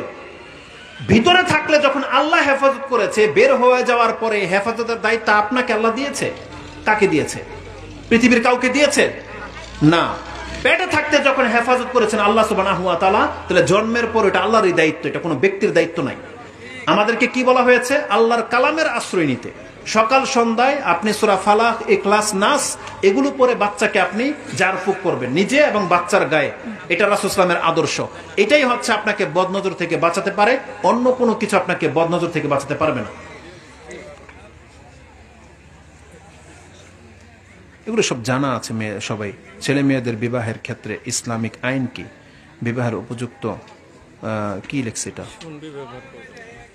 এগুলো আমাদের প্রত্যেকেরই জানা। আমাদের নতুন করে বলার কিছু নাই। কে না জানে যে ইসলামের বিবাহের রীতিনীতি হিসাবে ইসলাম আমাদেরকে যেটা শিক্ষা দিয়েছে সেটা সবাই জানে। প্রত্যেকটা পিতা, প্রত্যেকটা গার্জিয়ানকে এটা শিক্ষা দেওয়া হয়েছে, তোমার মেয়ের জন্য যদি উপযুক্ত ছেলে পেয়ে যাও ধার্মিক, তো তার কাছে বিয়ে দিয়ে দাও। ছেলেদেরকে বলা হয়েছে তুমি দিনদারিত্বকে প্রাধান্য দাও। এগুলো হচ্ছে আমাদের দিক নির্দেশনা। কোরআনে আল্লাহ বলেছেন একজন মুসলিম ছেলে যদি অভাবী হয়, মুসলিম যদি হয়, কৃতদাস হয়, এটা কাফেরের চেয়ে উত্তম। পুরুষকে বলা হয়েছে একজন মুসলিম মেয়ে যদি দাসী হয়, সেটা কাফেরদের ওই বিউটির চেয়ে উত্তম। এটা আল্লাহ সুবহানাহু ওয়া তাআলা বলে দিয়েছেন। আপনার পরিবারকে আপনি শুধরাতে চান, একটা ভালো জেনারেশন নিতে চান, একটা তাওহীদবাদী সন্তান চান, তাহলে আপনাকে মুশরিকা নয় মুমিন মহিলাকে বিয়ে করতে হবে, মুমিন ছেলেকে বেছে নিতে হবে, নামাজি ছেলেকে। আজকে আমাদের কিছু দিনদার বোনেরা দেখতে পাই, আমাদের বক্তব্য শুনে যখন ইসলাম পেয়ে গেছে, 2, 4, 10 বছর সংসার করে নিয়েছে, এতদিন স্বামীর সে চিনে নাই, এখন মনে একটা দ্বন্দ্ব ঝগড়া লাগছে, এখন সে ইসলামের দোহাই দেয় যে আমার স্বামী বেদিন, সে ইসলাম বোঝে না, ইসলাম পালন করে না, এখন আমি এখান থেকে বাঁচতে চাই। আগে কি করেছে সে? এখন ঝগড়া লাগার পরে কেন? যদি ইসলামকে প্রাধান্য দেন তার শুরু থেকে প্রাধান্য দিতে হবে। কুফু যে কথাটা বলা হয়েছে, একটা বেনামাজির সাথে কোনো নামাজির মেয়ের বিয়ে হইতে পারে না। একটা বেনামাজি মহিলা কোনোদিন একটা নামাজির বউ হইতে পারে না। এটাকে ফলো রাখতে হবে। আর পর্দা অবশ্যই করতে হবে। এমন দিনদার পরিবারে আপনাকে বিয়ে করার জন্য যেতে হবে, না হলে এই সমাজ কোনোদিন শুধরাবে না। আজকে অধিকাংশ ফাসাদগুলো, এই যে তালাক হওয়া, পরক্রিয়া হওয়া, এটার মূল কারণ হলো এই দুইজনের সাথে অমিল হওয়া। এই জন্য যে মাইন্ডেড, আপনাকে সেই মাইন্ডেড মেয়েকে বিয়ে করতে হবে। আপনি যদি সত্যি চান যে আপনার ঘরে ইসলাম চর্চা হোক, তাহলে ইসলামিক মেয়েকে আপনাকে বিয়ে করতে হবে, এর বিকল্প কোনো পথ নাই। এখানে জানতে চেয়েছেন আর্থিক অবস্থা খারাপ হলে কি করণীয়? যদি আর্থিক অবস্থা খারাপ থাকে, বিয়ে করতে পারেন না, তাহলে সিয়াম রাখেন। রাসূল কি বলেছেন? ইয়া মাশারাশ শাবাব তাযাওয়াজু ফাইন লাম তাস্তাতি ফাআলাইকা বিসসাওম। তাহলে তোমার উপরে সিয়ামকে লাজিম করে দেয়া হলো। ফাইন্নাহা আগাদ্দু লিল বাসার ওয়া আহসানু লিল ফারাজ। বিয়ে করলে চক্ষু নত হবে, লজ্জাস্থানের হেফাজত হবে। যদি সেটা কেউ না পারে, তখন বলা হয়েছে তুমি কন্টিনিউ সিয়াম রাখো। তাহলে কি হবে? এটা তোমাকে ফ্রিজার করে রেখে দেবে, খাসি করে রেখে দেবে, মানে উত্তেজনা তোমার জাগবে না। অর্থাৎ বিয়ের ক্ষমতা না থাকলে আমাদেরকে সিয়াম রাখতে হবে। আর আর্থিক দিকটা আমাদেরকে অনেক বড় করে দেখা হয়, কিন্তু এটা আসলে বড় কোনো দিক নয়। কারণ আল্লাহ সুবহানাহু ওয়া তাআলা বলেছেন তোমরা বিয়ে করো, আল্লাহর পক্ষ থেকে তোমাদেরকে গনি করা হবে, সচ্ছল করা হবে। এটা আল্লাহর ওয়াদা যে তুমি বিয়ে করো, কারণ তোমার রিজিক, ওর রিজিক তুমি মালিক নও, রিজিকের মালিক হচ্ছেন আল্লাহ। অফিস সামাই রিজকুকুম ওয়া মা তুআদুন। তোমাদের সাথে যা ওয়াদা করা হয়েছে এবং তোমাদের রিজিক সবকিছুর ফয়সালা আকাশ থেকে হয়। সে যেমন তার বাপ মার ঘরে যতটুকু খেয়ে বেঁচে আছে, আপনার ঘরে ততটুকু সে খেতে পারবে, এটা তার তকদির। আছে আল্লাহ ব্যবস্থা করে দেবেন। আপনাকে বিয়ে করতে হবে চরিত্র হেফাজত করার জন্য। এজন্য আমরা আমাদের গার্জিয়ানদেরকে বলবো, আপনার সন্তানদের চরিত্র হেফাজত করার লক্ষ্যে আপনাকে অর্থ দিয়ে তাকে সাহায্য করা উচিত। তবে আর সন্তানদেরকে বলবো, সে তার বাবার দিকে না তাকিয়ে থেকে, সে ওই মোবাইলে গেমস না খেলে সে কিছু একটা করুক, করে সে তার ফ্যামিলি চালাতে পারে এমন একটা পজিশন সে তৈরি করুক এবং বিয়ে করুক। এটা আমাদের আহ্বান থাকবে। আর প্রত্যেক সামর্থ্যবান যারা আছেন তাদের ওয়াইফকে ভয় না করে আপনি আরো 2-3টা বিয়ে করেন, এটা আমাদের দাবি থাকবে। কারণ এতে অনেক মা বোনদের উপকার হবে, ক্ষতি হবে না। কিন্তু আজকে যারা ওই যে বড় বড় ফার্নিচারের ব্যবসায়ী, স্বর্ণের ব্যবসায়ী, ব্যাংকার, স্কুলের প্রফেসর, বড় বড় পদে আছে, ফাইজলামি ঠিকই করে কিন্তু বিয়ে করতে চায় না। কেন? তাদের তো 3-4টা করে বাড়ি আছে, তো 3-4টা বউ থাকলে সমস্যাটা কোথায়? করবেন? করেন, আল্লাহ তৌফিক দিক। আপনি তো বিয়া পড়ান মিয়া, আপনি কেন পান না মাইয়া? আর না, যে রাত হয়ে গেছে তো খামাখা। এখানে জানতে চেয়েছে যে মসজিদের সভাপতি সুন্নাতি চুল রাখার কারণে মুসল্লিকে বের করে দিয়েছে, এখন বাকি মুসল্লিরা এখানে নামাজ ওই মসজিদে হবে তাদের না পড়বে নাকি? মানে কি সুন্নতি চুল বলে কোনো চুল নাই। যদি কোনো ব্যক্তি এটা প্রোটেক্ট করতে চান করতে পারেন। বাবরি চুল বলে সুন্নতি চুল যেটা বলা হয় এটা সুন্নতি চুল নয়। সুন্নত হচ্ছে চুলের ক্ষেত্রে আপনি স্বাভাবিক যেমনটা আপনার পছন্দ তেমন। রাসূলুল্লাহ সাল্লাল্লাহু আলাইহি সাল্লাম এমনকি আরবরা তারা বড় বড় রাখতেন, এটাই স্বাভাবিক। তারা বড় বড়ই রাখতেন, এটাই স্বাভাবিক। কিন্তু বাবরি চুল বলে আমাদেরকে যেটা বলা হয় এটাই সুন্নতি চুল, বিষয়টা আসলে এরকম নয়। আপনি যেমন খুশি রাখতে পারেন, এই ক্ষেত্রে আপনাকে ইসলাম প্রশস্ততা দিয়েছে। দাড়ি রাখার ক্ষেত্রে সুন্নত আছে যে ছেড়ে দাও, আফুল্লোহা। চুলের ক্ষেত্রে কোনো হাদিস দেখাইতে পারবে যে আফুসার, তুমি দাড়ি চুল ছেড়ে দাও? এটা স্বভাবজাত। আল্লাহ রাসূল সাল্লাল্লাহু আলাইহি ওয়াসাল্লাম এটা স্বভাবের উপরে ছেড়ে দিয়েছেন, যার যেমন রুচি রাখবে, কিন্তু একরকম হতে হবে। রাসূল বলেছেন কাটলে কাজ করা যাবে না, যে এক সাইডে আপনি চেঁচে ফেলে দিবেন আর মাথার মধ্যে ওই যে পাতিলা বসায় রাখছে এরকম না, এটা চলবে না।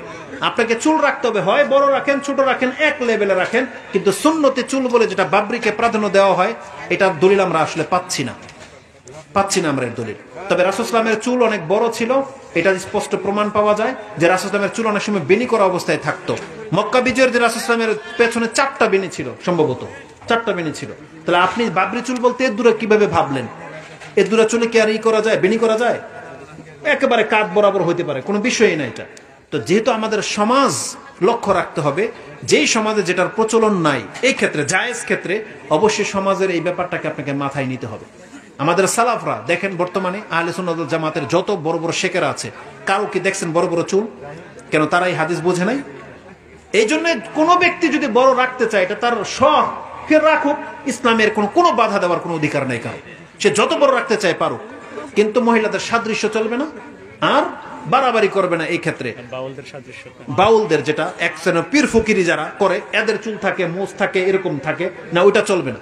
অবশ্যই মোজ ছোট থাকতে হবে, দাড়ি সুন্দর থাকতে হবে, ক্লিয়ার থাকতে হবে, এবং চুল আপনার মানানসই আপনি চুল রাখেন, কোনো বাধা নাই ইসলামে। কিন্তু এটাকে আপনি সুন্নতি বাবরি চুল বলতে পারেন না, সবটাই সুন্নত। এটা তো একটা মানে গর্হিত কাজ ছাড়া কিছু হবে? এটা তো একটা নিতান্ত একটা গর্হিত কাজ হবে। চুলের সাথে মসজিদে আসা যাওয়ার কি সম্পর্ক? চুল না থাকলেই কি, থাকলেই কি? এর সাথে কাউকে আপনি বের করে দিবেন, এটা তো হইতেই পারে না। বরং আমরা ওই ছেলেকে বলবো বের হওয়ার অধিকার রাখে, যেই ব্যক্তির ওই যে চুরের মতো এখান দিয়ে নাই, এখান দিয়ে আছে। ও বের করে দিলে ওকে বের করে যেতে পারে যে তুই মানে তুই চুল ঠিক করে আয়, ওকে বলা যেতে পারে। আর বাপকে বলা যেতে পারে, তোমার ছেলে চুরি করলো কবে যে ওকে এইভাবে চুল কাটা হয়েছে, এইভাবে বলতে পারে। কিন্তু একটা লোক স্বাভাবিক চুল, ভদ্র চুল, সেটা বড় হোক ছোট হোক, ওকে তো মসজিদ থেকে বের করার অধিকার আল্লাহ কাউকে দেয়নি। কেন বের করবে? অন্যটা কোথায়? ইনশাআল্লাহ হ্যাঁ, হতে পারে কোনো কথা লুকাইছে সেখানে, হইতে পারে। যদি কোনো কজ থাকে সেটা ভিন্ন জিনিস। আপনি একজনকে ঠকানোর জন্য শুধু একটা কথা বলতে পারেন না।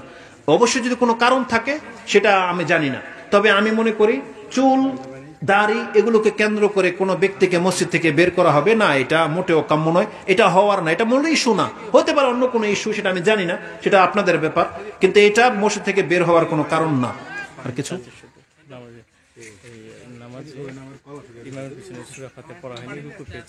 এই ক্ষেত্রে আমাদের ঈমান এটাই, আমরা জানি আমাদের সালাফদের মধ্যে দুইটা ভাগ আছে। আমি যেটা বিশ্বাস করি সেটা হচ্ছে রুকু পেলে রাকাত গণ্য হবে, এই ব্যক্তির সূরা ফাতিহা মাফ, এটা উঠে যাবে। কারণ যেহেতু সে রুকু পেয়েছে, ওই হাদিস স্পষ্ট প্রমাণ করে যে তার রাকাত গণ্য হবে, এতে আমরা কোনো বাড়াবাড়ি মনে করি না। আর সর্বাবস্থায় সূরা ফাতিহা পড়বে, ওটা আমাদের ঈমান, ওটা আমাদের দাবি, ওটা আমাদের আমল, ওটা ঠিক আছে। আর রুকু পেয়ে গেলে যেহেতু সে পড়তে পারতেছে না, এখানে সাথে একটা অপশন আছে, এটা গ্রহণযোগ্য। আপনি চাইলে এই হাদিসের উপর আমল করতে পারেন। সুবহানাকাল্লাহুম্মা রাব্বানা বিহামদিকা আশহাদু আল্লা ইলাহা ইল্লা আনতা আস্তাগফিরুকা ওয়া আতুবু ইলাইক।